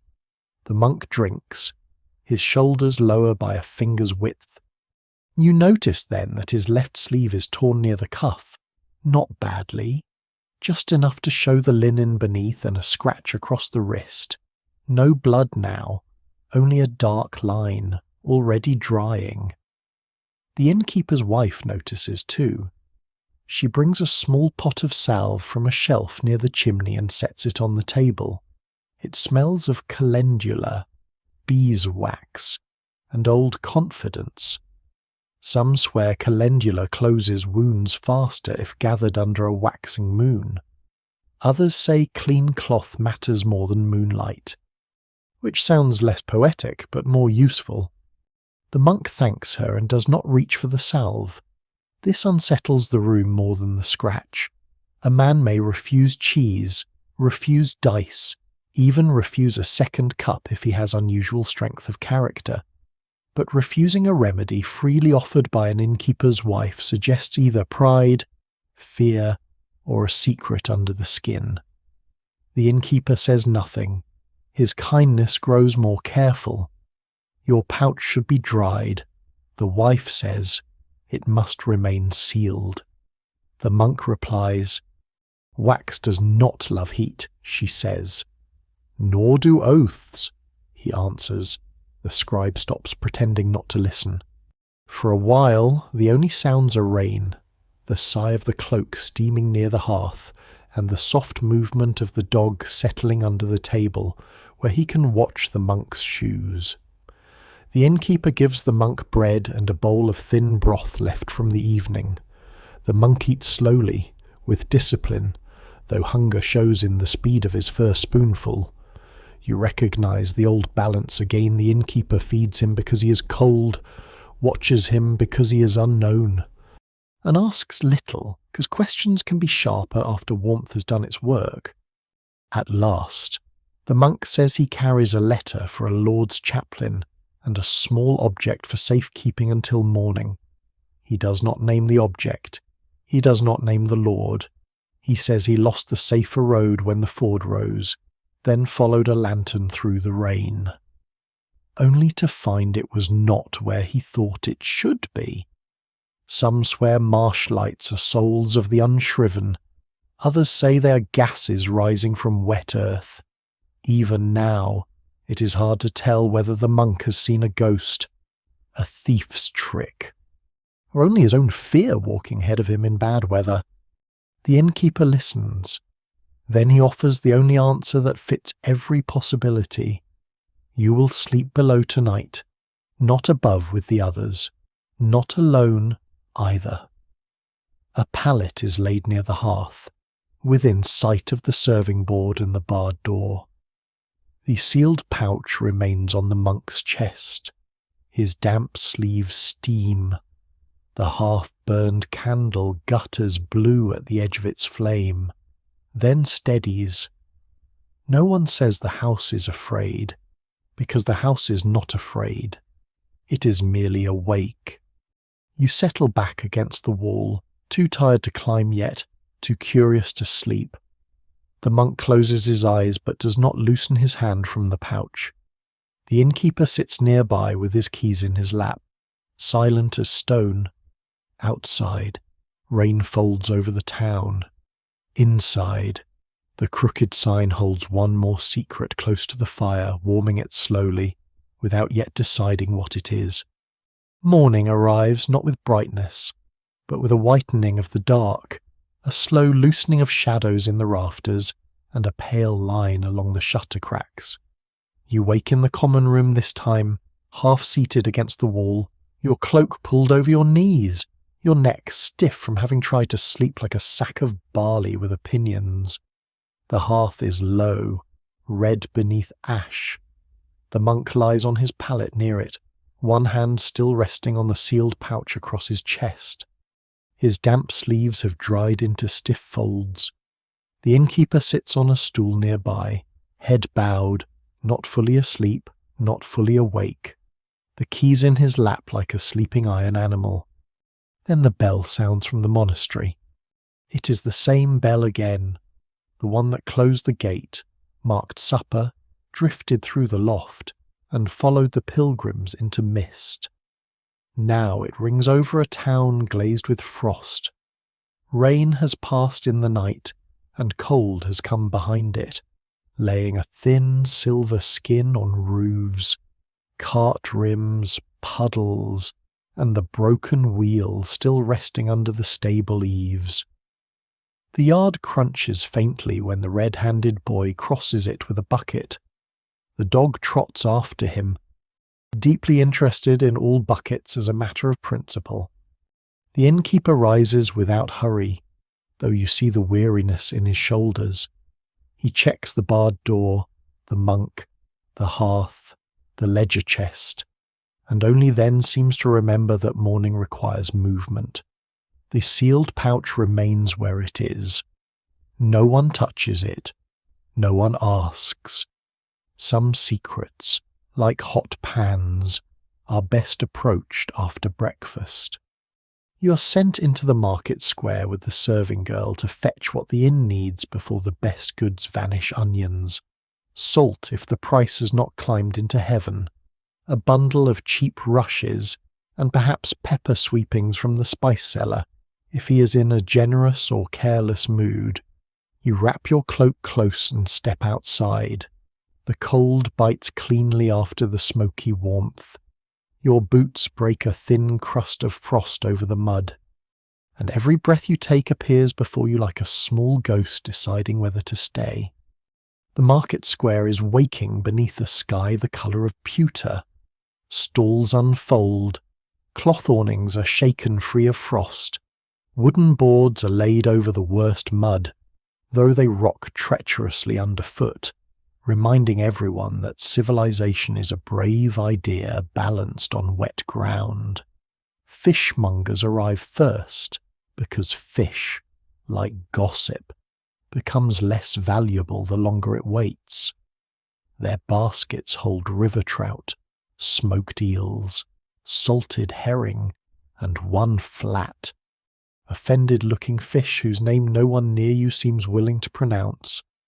The smell is sharp, cold, and briny, strong enough to make the dog sit down and reconsider every choice that brought him here. A fishwife with red cheeks and arms like bundled rope calls to the serving girl by name. This is the first thread you see of the inn's wider web. The crooked sign does not merely buy from the market, it belongs to the market, trades with it, owes it, feeds it, listens to it, and is listened to in return. The fishwife asks whether the North Road merchant paid for the straw his horse is ruined. The serving girl says not yet. The fishwife snorts and lowers the price of 2 smoked fish by a farthing, because apparently disliking the same merchant is worth money.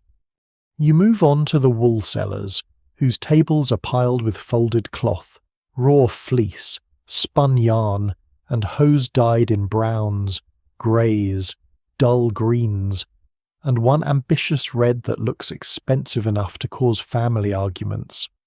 A wool man rubs a length of cloth between thumb and finger, muttering about fulling mills and winter damp.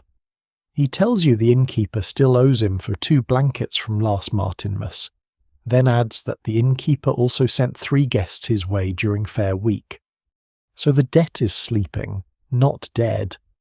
No one can quite agree whether this is friendship, business, or a very slow duel conducted in wool.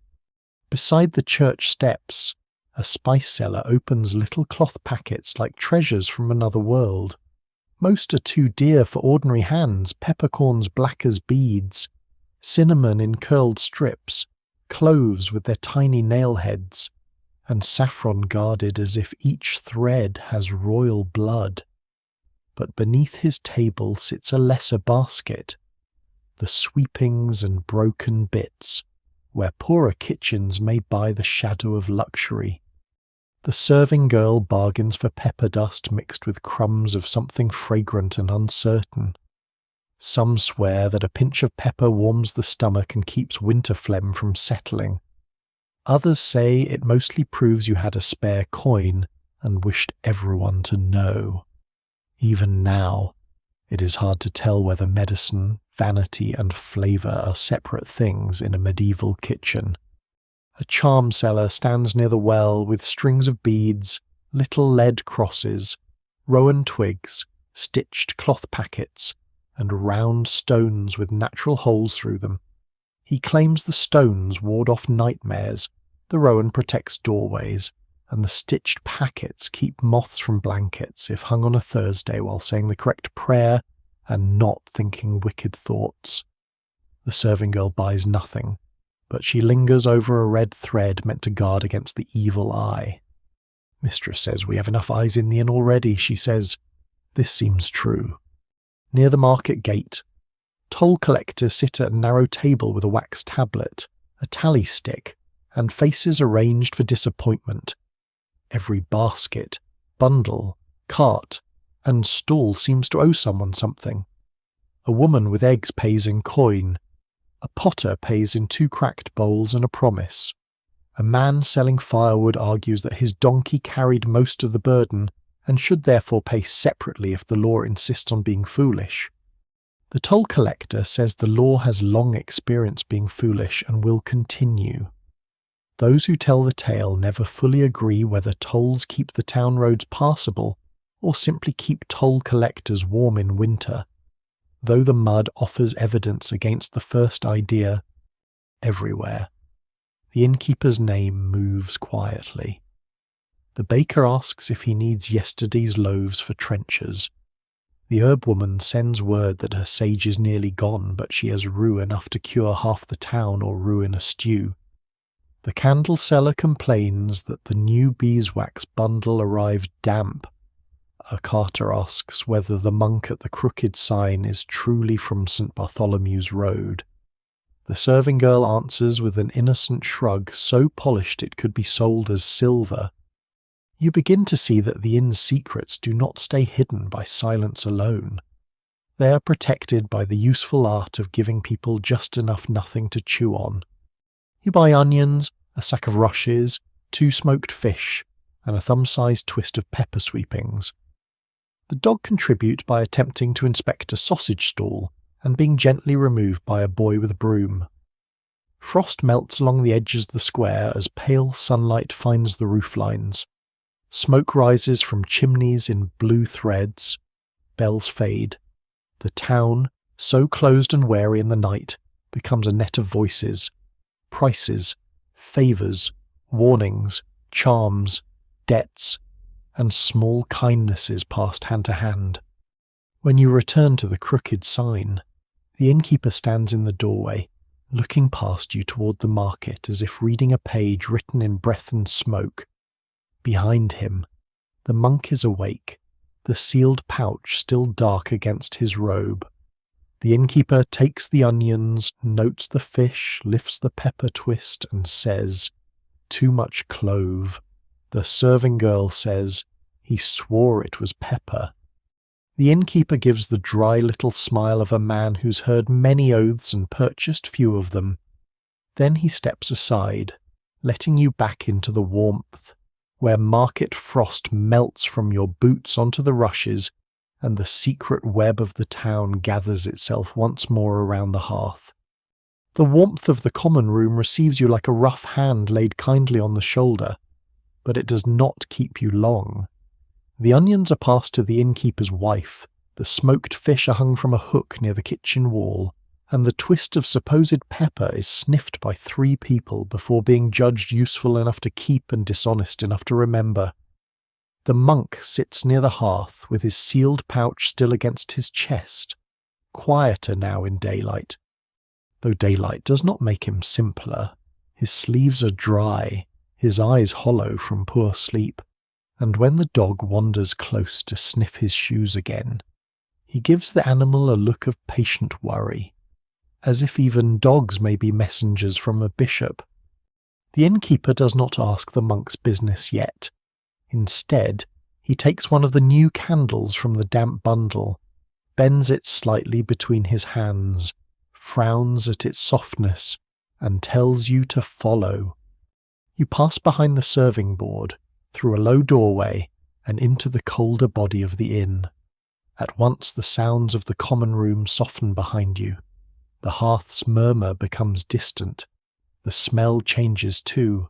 Less ale and smoke, more salt, grain, dried herbs, old wood, and the mineral chill of stone that has forgotten sunlight. The passage is narrow, with walls thick enough to hold back summer heat and winter comfort alike. Your shoulder brushes hanging bundles sage, thyme, rue, lavender, tansy, and nettle tied with string. They rustle dryly as you pass, whispering like old women who know exactly what you did wrong.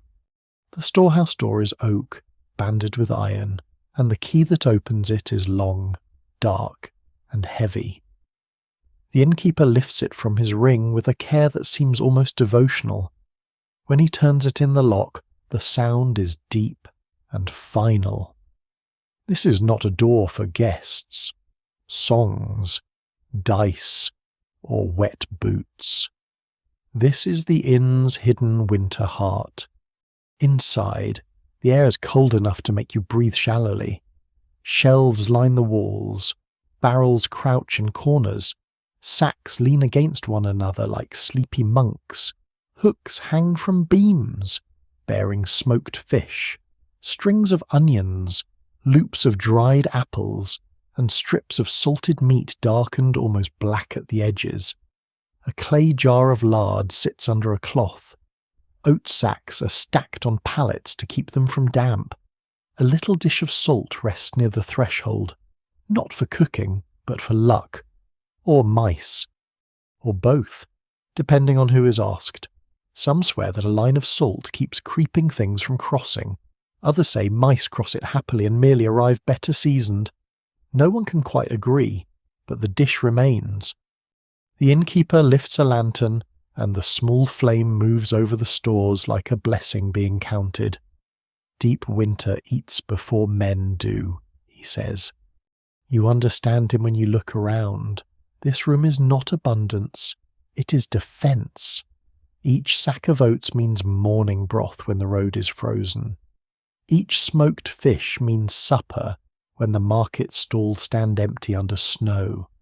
Each candle means one more evening in which no one must stumble blind through rushes, spill ale, or set a cloak on fire. The salted meat, hard and sharp smelling, hangs beyond easy reach, not because it is precious in a noble way, but because hunger makes even honest hands curious. The innkeeper's wife enters behind you, carrying a slate and a bit of chalk. She begins counting without greeting the room, as if the shelves are old enemies. Oats, barley, rye flour, peas, beans, onions, saltfish, eel barrel, tallow dips, beeswax candles, vinegar, honey, mustard seed, cheesing cloth, dried mushrooms, and a jar of something brown that she says is a remedy, and the innkeeper says is a threat. It contains vinegar, garlic, rue, and perhaps enough bitterness to frighten illness away through simple discouragement. Some swear such a draught protects against winter fever if taken before dawn. Others swear it causes winter fever to pity you and leave. You touch nothing unless told. Storehouses have rules. Barrels must be sealed tight against rats. Grain must be lifted from the floor. Apples must be checked for rot, because one soft apple can betray a whole basket by Christmas. Candles must be dried slowly, not near harsh heat, or they bend like tired spines. Salted meat must be scraped before soaking. Smoked fish must be watched for mould. Even herbs, those brave little bundles of summer, can fail if damp creeps in and turns them grey. A medieval winter is fought not with one great battle, but with lids, knots, hooks, shelves, smoke, salt, and memory. The red-handed boy arrives with a small wooden trap and a proud expression. He has caught a mouse behind the oat sacks, or perhaps the trap has caught it, and the boy has negotiated credit. The innkeeper tells him to reset it near the peas. The boy sprinkles crumbs inside and then, very solemnly, places beside it a tiny scrap of cheese. His mistress says that is wasteful. The boy says a mouse with hope walks faster. Those who tell the tale never fully agree whether this is wisdom or nonsense. But the trap is set. Near the back wall stands a smaller cupboard, locked with a different key. Here are the household remedies: linen strips, salve of calendula and beeswax, dried comfrey, horehound for coughs, leech jars from a barber surgeon who passes through twice a year, and little cloth packets filled with herbs to hang near beds when guests complain of bad dreams. There's also a charm written on parchment, folded and stitched shut, meant to be worn near the heart during fever. The scribe copied it last winter, the innkeeper says, though the letters may be Latin, prayer, or decorative confusion. Even now, it is hard to tell whether the sick improved because of the charm, the broth, the rest, or because winter eventually got bored and moved on. The innkeeper's wife checks the honey jar and finds it lower than expected. Her eyes turn toward the red-handed boy. His eyes turn toward the floor. The dog, who has somehow slipped in behind everyone, licks his mouth at exactly the wrong moment. Judgment spreads quietly through the storehouse. The innkeeper sighs and says that honey is for coughs, wounds, guests of value, and emergencies. The boy says nothing. The dog says less, which is wise. A draught creeps under the door and stirs the lantern flame. For a moment you hear the common room beyond a cup set down, the monk coughing softly, the broken cart wheel being dragged somewhere in the yard, the distant bell marking the hour. All those sounds depend on this room more than they know. The inn may look alive around the hearth, but it survives here in the cold, among sacks and hooks, in the patient arithmetic of hunger postponed. At last, the slate is marked, the cupboard locked, the oat sacks checked, and the new candles set on a shelf with space between them so they may dry straight. The innkeeper closes the storehouse door and turns the key. The iron gives its deep clack again, sealing away smoked fish, salted meat, bitter herbs, old cures, and the inn's quiet promise that when snow comes against the shutters, there will still be something warm in the pot.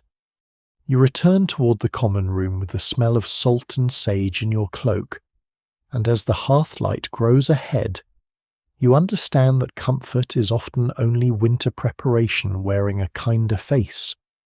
You step back into the common room with the storehouse chill still clinging to your sleeves, and for a moment the hearth feels almost too bright, as if you have come up from underground into a small red sunrise.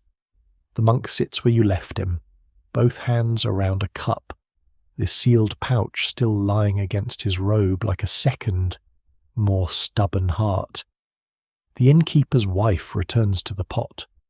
The red-handed boy is sent to fetch water and looks relieved to be accused of nothing more serious than usefulness. The dog slips in behind you, pauses beside the monk, then goes to the fire with the air of one who has completed an inspection. By mid-morning the crooked sign is no longer only an inn, it becomes, without ceremony, a place where the town begins to sort itself. Men and women come not always to drink, not always to eat, but to say what must be said before someone else says it worse. A cooper arrives with his cap in his hands and a complaint about the North Road merchant's leaking barrel of eels, which, he claims, has fouled 2 good staves in the yard. The merchant replies from his bench that the barrel leaked before it arrived, which makes it no one's fault and certainly not his. The cooper says a leaking barrel is always someone's fault, because wood does not wake in the morning and choose sin. The innkeeper listens while filling cups with small ale. He does not rule, not openly. He is not the reeve, not the bailiff, not a manor lord's steward with a rod and a clerk. Yet his word has weight because his yard held the cart. His boy saw the barrel rolled. His wife counted the brine stain, and half the room smelled the evidence before breakfast.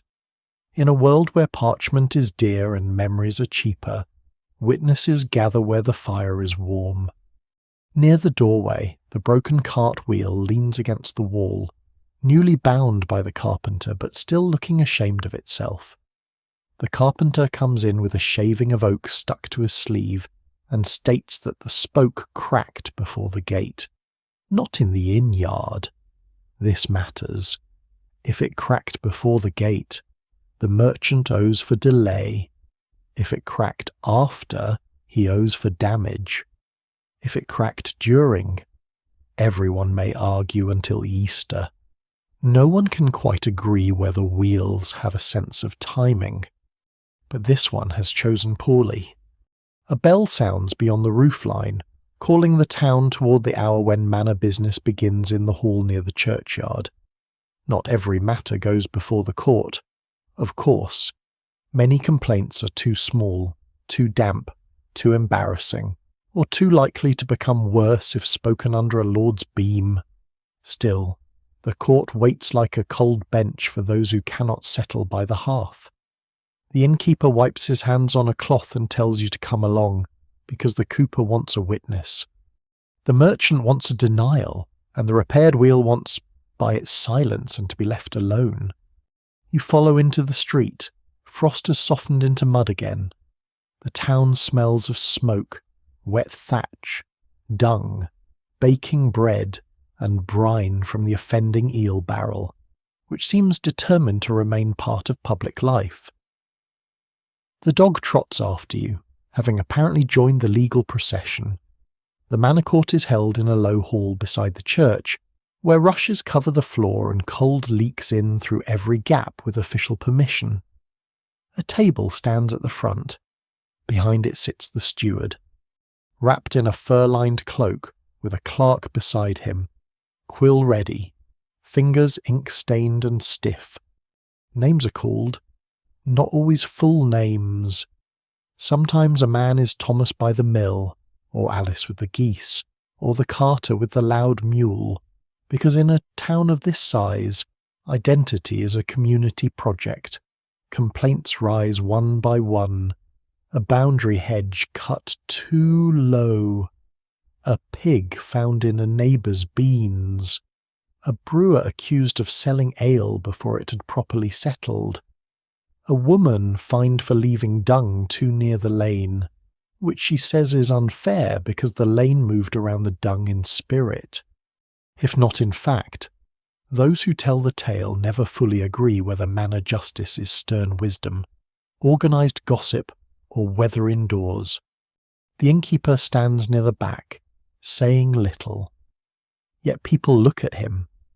The steward asks whether the North Road merchant's cart entered before Terce. The innkeeper answers yes. The clerk scratches. The steward asks whether the barrel leaked in the yard. The innkeeper says yes, but lightly before unloading and heavily after being rolled. This is so precise that even the merchant seems unsure how to object. The cooper nods with great satisfaction. The clerk writes again. A fine is set, divided between yard damage as cooper's repair and a smaller sum for the town because courts, like hungry children, prefer not to watch coins pass without tasting one. Then comes the matter of travellers' names. A guard reports that a man in a patched hood asked too many questions 2 nights past and vanished before dawn. The steward asks the inns if they hosted him. Another alewife says he slept by her oven and paid with a bent coin. The innkeeper says the man drank at the Crooked Sign but did not sleep there, and that he asked who lodged near the stair. The room shifts at that. The monk, though absent, seems suddenly present in everyone's thoughts, even now. It is hard to tell whether such questions mean theft, fear, curiosity, or a man too lonely to know how conversation works. But the steward marks the name as best it can be known: patched hood, scar near chin, foreign penny. You feel then how the innkeeper's listening travels beyond his walls. The murmurs after complain, the dice quarrel, the letter read aloud, the market whispers, the gatehouse delays, all of it can become testimony. Not always formal, not always fair, never as clean as a saint's window, but real enough to shape fines, suspicion, mercy, and memory. In this town, the inn is not outside the law. It is one of the places where law gathers its boots before stepping into public. A quirky matter follows, softer but no less argued. A widow claims her neighbour hung a hagstone over a shared doorway without consent, implying nightmares entered from her side. The neighbour says the stone protects both households and should be thanked. The steward asks whether nightmares have decreased. Both women say yes, but each credits a different reason. The clerk pauses, quill hovering, perhaps wondering how to record the legal standing of dreams. At last. The steward orders the stone moved to the centre beam and finds no one, which everyone accepts as wisdom because it costs nothing.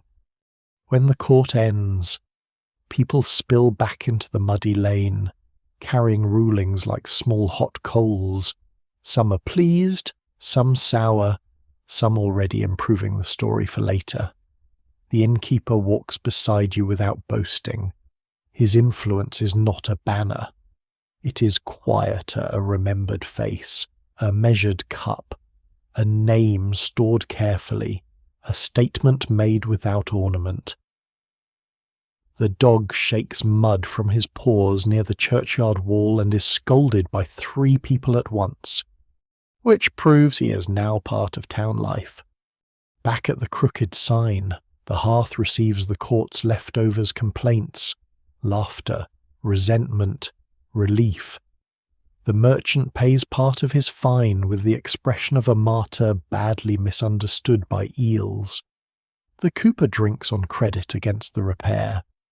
The half-burned candle is lit again near the serving board, its flame small but stubborn. And the monk, watching the door as you enter, tightens one hand around the sealed pouch, as if he has heard without leaving that the town remembers everything brought beneath its roof.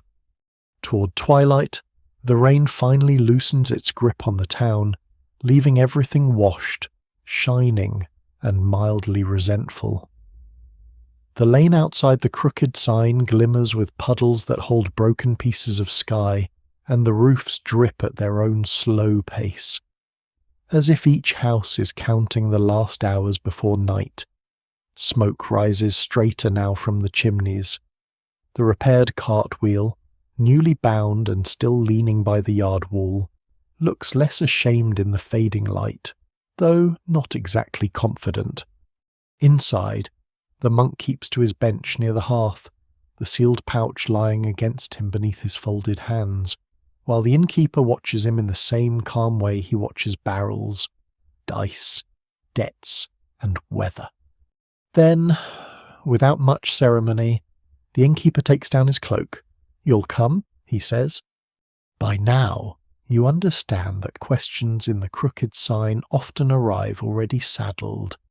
You fasten your own cloak, still smelling faintly of sage from the storehouse, and follow him out through the yard. The dog rises from beside the door, stretches as though summoned by royal trumpet, and joins you with deep seriousness. The innkeeper does not try to stop him this time. Perhaps the dog has earned a place in the household. Perhaps the innkeeper has learned that stopping him wastes breath better saved for winter. You leave by a postern near the back lane, not through the main gate, but by a smaller way used by servants, boys with buckets, and people who prefer their errands to be less admired. The town wall stands damp and dark behind you as you step onto a path skirting the ditch and then bending toward the fields. Frost is beginning to return in the low places, silvering the grass at the edges. Beyond the last houses, the world widens into hedges, bare trees, and strips of winter field where crows pick at the turned earth. The bells of the monastery sound somewhere behind you, softer now, blurred by mist. The innkeeper walks with a lantern held low, its horn sides glowing amber. He carries a small cloth bundle under one arm. It smells of bread, tallow, and dried rosemary. You do not ask about it yet. After the court, after the storehouse, after the monk's arrival in the rain, you have begun to see that the innkeeper's work does not end at his door. His business stretches along roads, through markets, into halls of judgment, and now, it seems, out beyond the wall toward the darkening fields. The shrine stands where three paths meet, one from the town, one from the mill bridge, and one from the north road where the broken cart came limping in. It is not grand. A little wooden shelter leans around a carved figure of a saint, weather-worn and softened by years of rain, with one hand raised and the other holding what may once have been a book, a fish, or a loaf. No one can quite agree whether the shrine honours St. Christopher, St. Martin, or a local holy man whose name has been lost beneath moss and candle smoke. Travellers pray there anyway, because a saint who cannot be identified may still be listening, and perhaps more generously, since no one bothers him with exact expectations. Offerings crowd the small ledge beneath the carving. There are candle stubs, bent pins, a broken rosary bead, a strip of red thread, a horseshoe nail, a child's mitten, 3 pebbles, a pilgrim badge dark with mud, and a little crust of bread hardened almost to stone. Someone has tucked rowan twigs into the side of the shelter. Someone else has tied a rag around the branch above it. In some places, people call these cloties little cloth petitions left for healing, grief, fever, or pain that has no better name. Some swear that as the rag rots away, the sickness leaves the body. Others say the tree simply becomes untidy with human hope. Even now, it is hard to tell whether such customs work upon the flesh, the heart, or only the courage needed to keep walking. The innkeeper sets his lantern on a flat stone. Then he opens the bundle. Inside are a heel of coarse bread, a candle end, and a small twist of herbs. He places the bread on the ledge, wedges the candle stub upright in a clot of old wax, and lights it with a spill from the lantern. The flame wakes gently, small and gold against the blue twilight.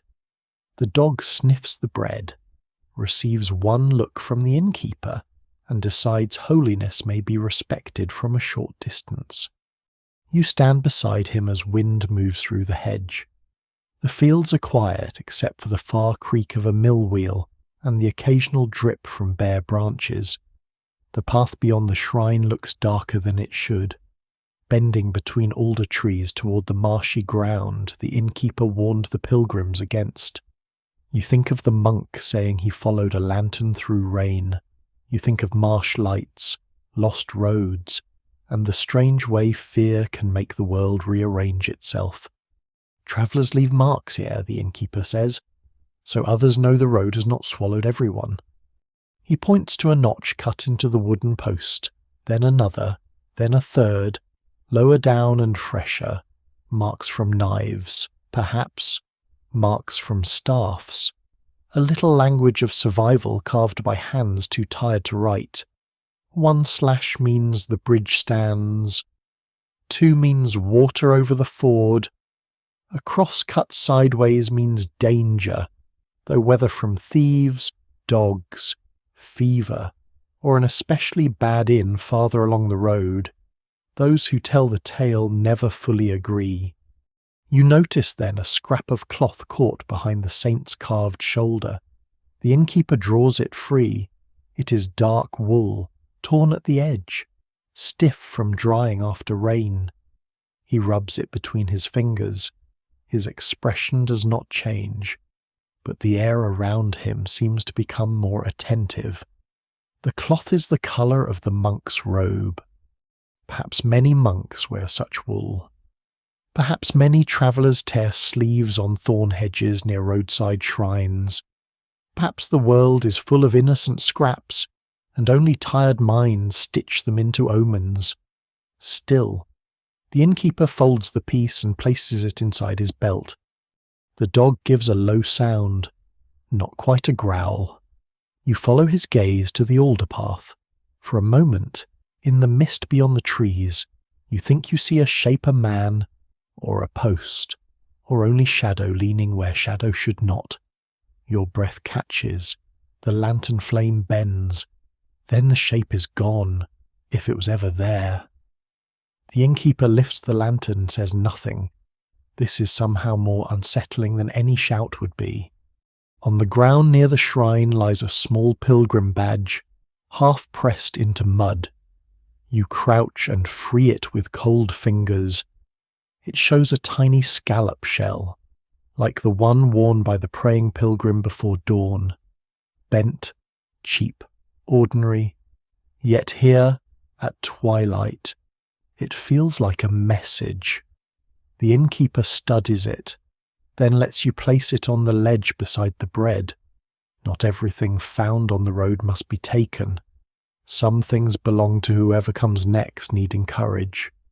Before leaving, the innkeeper touches 2 fingers to the shrine post.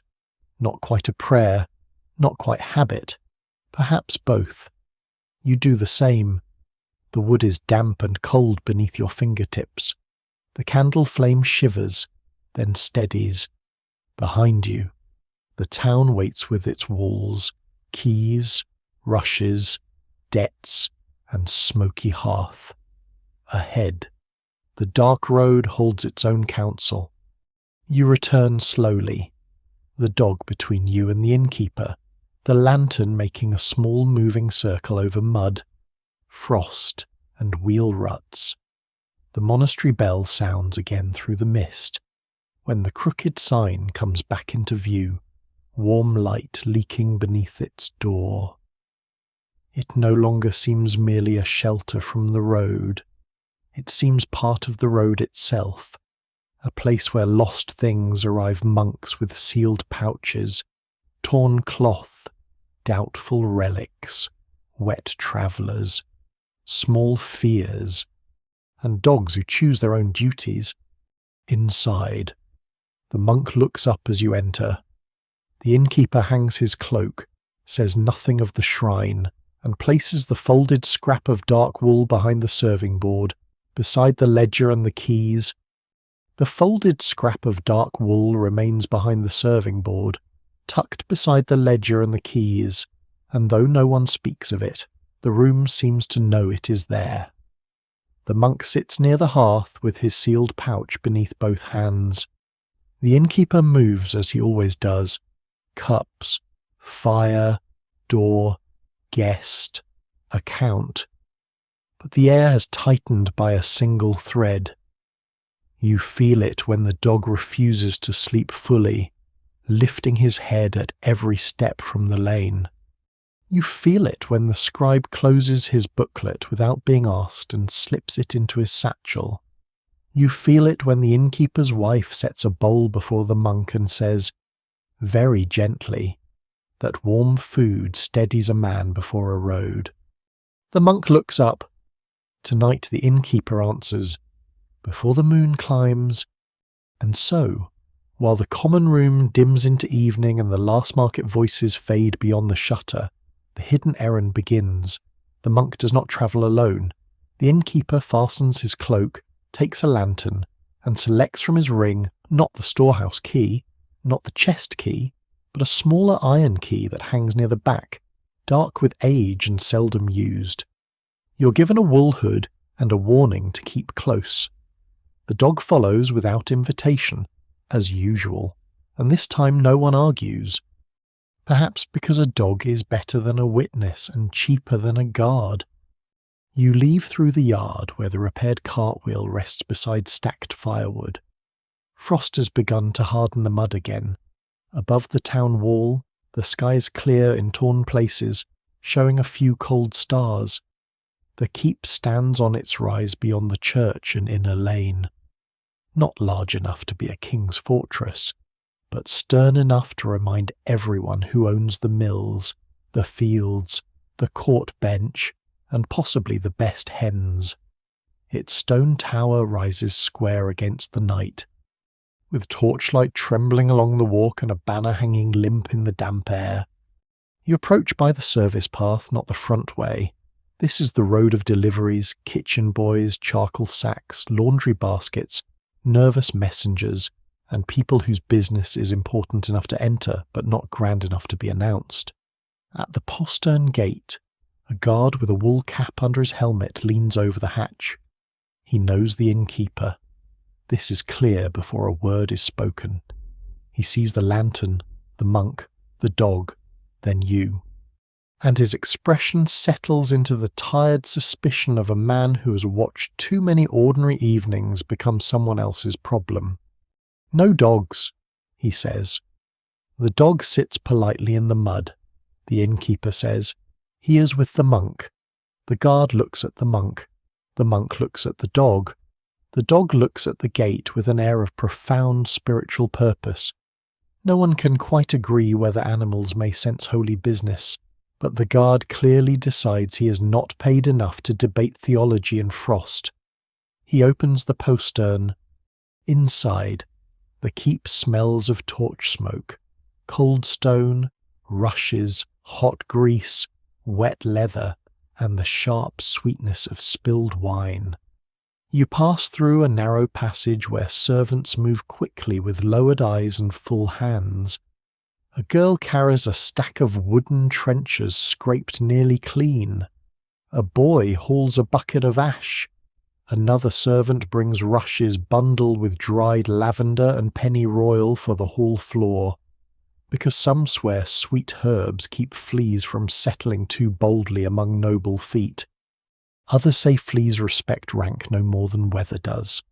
Those who tell the tale never fully agree, but the lavender smells kinder than the truth. The great hall lies ahead, glowing with torchlight and fire. You do not enter fully. You stand near the screen's passage where servants slip in and out, and from there you glimpse the noble world like a picture seen through smoke. Long tables stand beneath dark beams. Men in fur-lined cloaks lean over cups. A lady in a pale veil listens to a chaplain while turning a ring around her finger. Hounds sleep near the hearth with the confidence of creatures who have never been charged for straw. On the high table, the remains of supper linger, bones picked clean, crusts of white bread, a dish of spiced sauce, apple peel, and a silver salt cellar placed near the Lord's seat like a small fortress of status. The scraps alone could feed half the inn's poorest guests, and perhaps, later, they will feed some of them. Servants gather bones for broth, bread for trenchers, fat for rendering, and crumbs for animals. Nothing truly vanishes in a medieval household. It simply descends through ranks until even the dogs have opinions. You watch a kitchen servant scrape a platter into a pail and cover it quickly, guarding leftovers with the seriousness of a knight defending a bridge. A steward meets the innkeeper beside the passage. He wears a dark gown trimmed with fur, and his belt holds tablets, seals, and a knife too small for battle but sharp enough for parchment. The innkeeper bows, not deeply, not poorly. The monk steps forward. The sealed pouch is shown but not surrendered. The chaplain waits. The steward says. His eyes touch the innkeeper, then you, then the dog, then the pouch. Noble households. You begin to understand. Breathe in secrets the way inns breathe in smoke. Messages move through them, wrapped in wax, cloth, blessing, threat, or supper invitation. A letter may be about land, marriage, debt, a disputed mill, or merely a lord who believes his neighbour's pigs are part of a campaign against him. Even now, it is hard to tell whether great affairs begin in council chambers or in kitchens where servants hear everything while carrying soup. You are led up a short stair to a smaller chamber near the chapel. The walls are lime-washed, cold, and painted with faded red lines meant to imitate grander stone. A single beeswax candle burns on a table beside an inkhorn, a knife, and a folded linen cloth. The Lord's chaplain waits there, thin-faced, wrapped in a dark cloak. His fingers are stained with ink, and his eyes are sharp from reading by poor light. Behind him stands a small wooden box bound with iron. The monk kneels briefly, then rises. The pouch is placed on the table. The wax seal is examined. The chaplain compares it with a ring, frowns, then nods. The innkeeper watches the door, not the pouch. That may be wisdom. Some things become safer when you do not know them too clearly. The seal is broken. Inside is a letter and a small object wrapped in linen. You see only a glimpse before the chaplain folds the cloth back a little piece of carved bone, darkened by age, perhaps from a reliquary, perhaps from some saint's shrine, perhaps from no saint at all. The monk exhales as if he's been holding his breath since the rain first found his sleeves. Some swear such fragments carry miracles. Others whisper that half the relics in Christendom could build a second body for every saint twice over. No one can quite agree, and perhaps that uncertainty is why they are locked in boxes. The chaplain reads the letter in silence. The steward waits. The innkeeper waits. You wait, feeling the cold of the keep through your boots and the warmth of the candle on one cheek. At last, the chaplain folds the letter and places the wrapped object into the iron-bound box. The key turns. The sound is smaller than the inn's storehouse lock, but somehow heavier. The chaplain thanks the monk, then looks to the innkeeper. You brought him unseen. As unseen as a wet monk, a tired traveller, and a dog may be, the innkeeper says. For the first time, the chaplain almost smiles. A purse is given, not large, but not empty. The innkeeper does not count it there. That would be rude, and also unnecessary. His fingers know enough from weight. The steward adds that no word of this errand should wander into the ale. The innkeeper inclines his head. You think of the crooked sign, where words wander even when tied to chairs, and you appreciate the size of the promise being made. On the way down, you pass the kitchens. Heat rolls out in waves roasting spits, boiling pots, scoured pans, sweating servants, and a cook who rules the room with a ladle like a bishop's staff. A tray of leftover manchet bread is handed to the innkeeper, covered in cloth.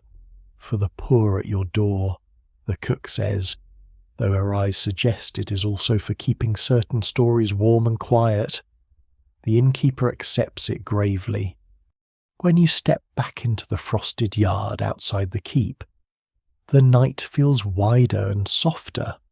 The monk walks lighter now, empty of the pouch but not of whatever it meant. The dog trots ahead, proud as a herald. Behind you, torchlight trembles on stone. Ahead, the town's lower roofs wait in darkness, and beyond them the crooked sign glows faintly, holding its hearth, its ledger, its folded scrap of wool, and all the secrets that must sleep before dawn. You return from the keep by the same narrow ways, with frost crisping the mud beneath your boots, and the town lying hushed under a dark sky pricked with small, cold stars. The monk walks beside the innkeeper, lighter now without the sealed pouch, though not quite free of it. Some burdens remain after the hands are empty.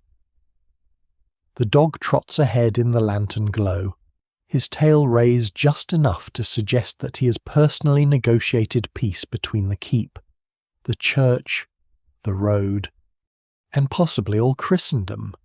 Behind you, the keep fades into shadow, its torches shrinking to red sparks along the wall. Ahead, the crooked sign waits with one thin line of firelight under the door. No song comes from within now, no dice click, no merchant complains about eels. The inn has passed beyond its noisy hours into that deep stretch before dawn, when even restless houses seem to dream. The innkeeper lifts the latch softly, and you step inside. Warmth meets you first, dim and smoky. The common room is nearly dark. The fire has sunk low, red under ash, with only one narrow flame licking at a half-buried log.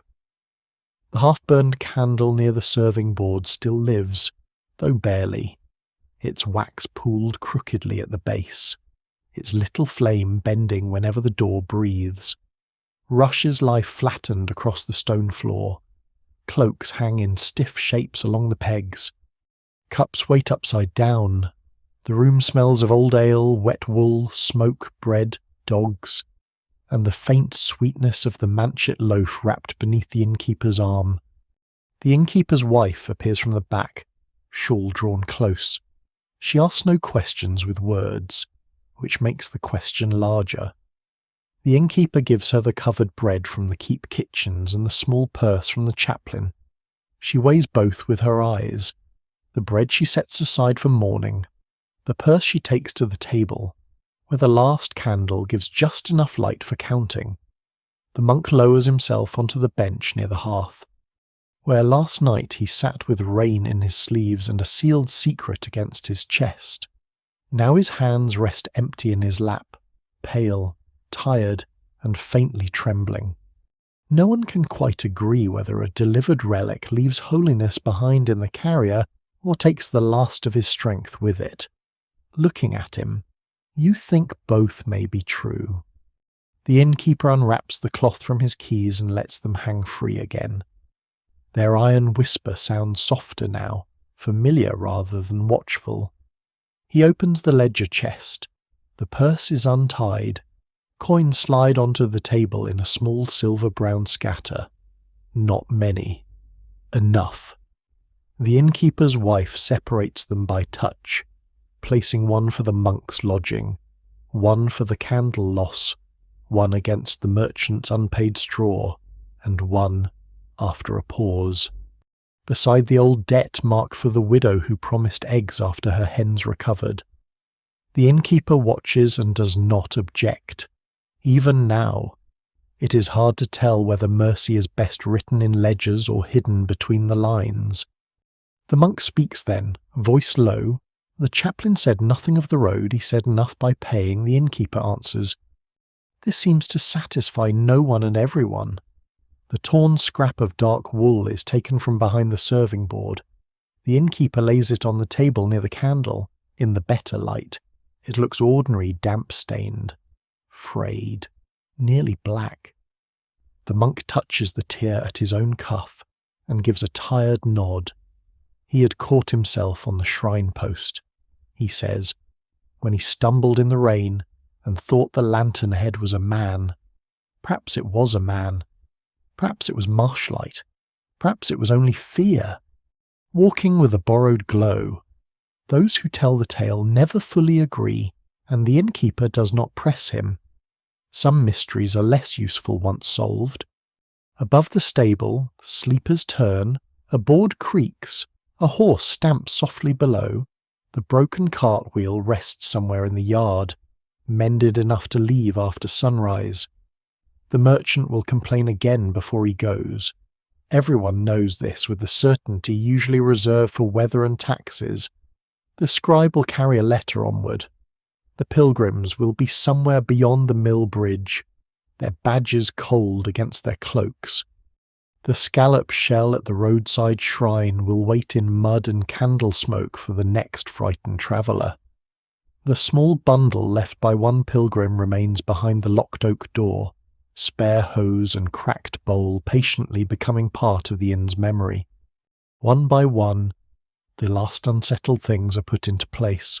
The purse is tied, the ledger closes, the manchet bread is covered.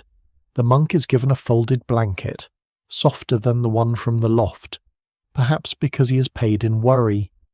The dog is allowed a crust from the keep bread, which he accepts with the solemn dignity of a bishop receiving tribute.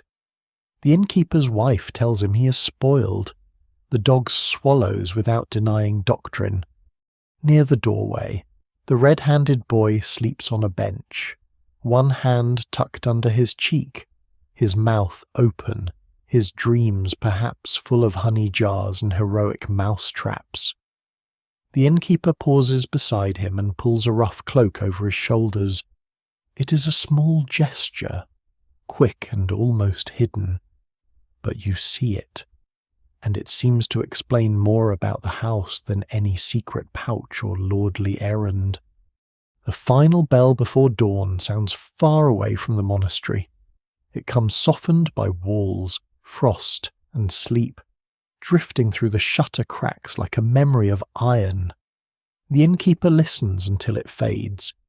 Then he takes the last candle between finger and thumb.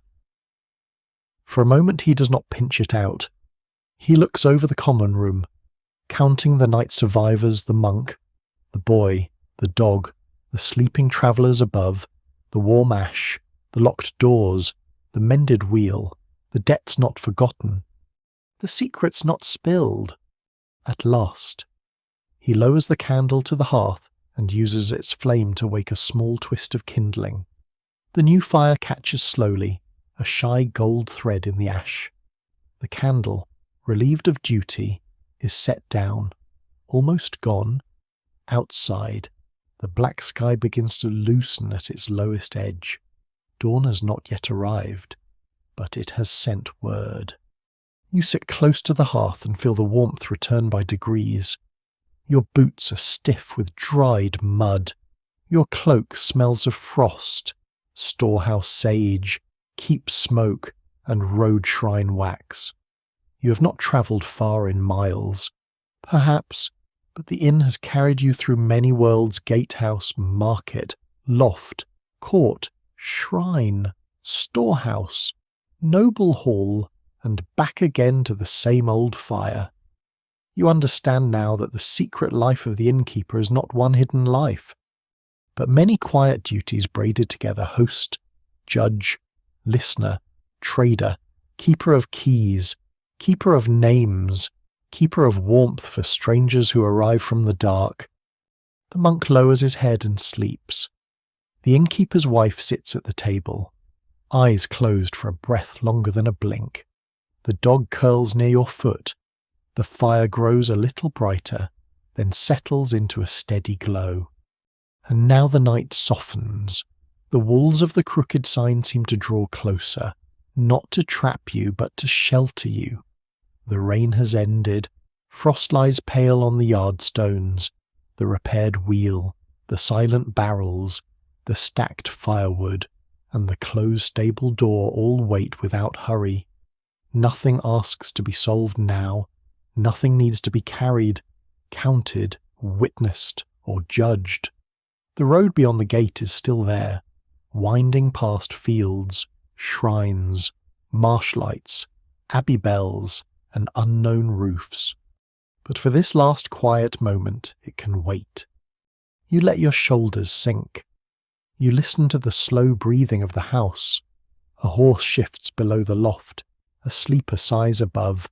The little fire folds inward, orange and red, breathing with you. The innkeeper sits at last, not as a ruler of keys or a reader of strangers, but simply as a tired man beside his own hearth, watching dawn gather at the shutter. The candle burns down to its final bead of wax. Its flame leans once, steadies, and fades into the brighter hush of the fire. No one speaks. No one needs to. The bells are distant now, softened almost beyond hearing, as if they ring from another world under blankets of mist. You are warm enough, you're safe enough. The straw, the smoke, the old beams, the wool, the ash, and the quiet all settle around you. So you rest there, breathing slowly, while the medieval morning opens without sharpness. The crooked sign holds its secrets kindly. The road grows pale, the dog sleeps, the monk sleeps, even the innkeeper closes his eyes, and as the fire murmurs low, the whole old world dims into warmth, into stillness, into the soft dark behind your eyelids, where bells become whispers, footsteps become dreams, and the long road finally lets you go.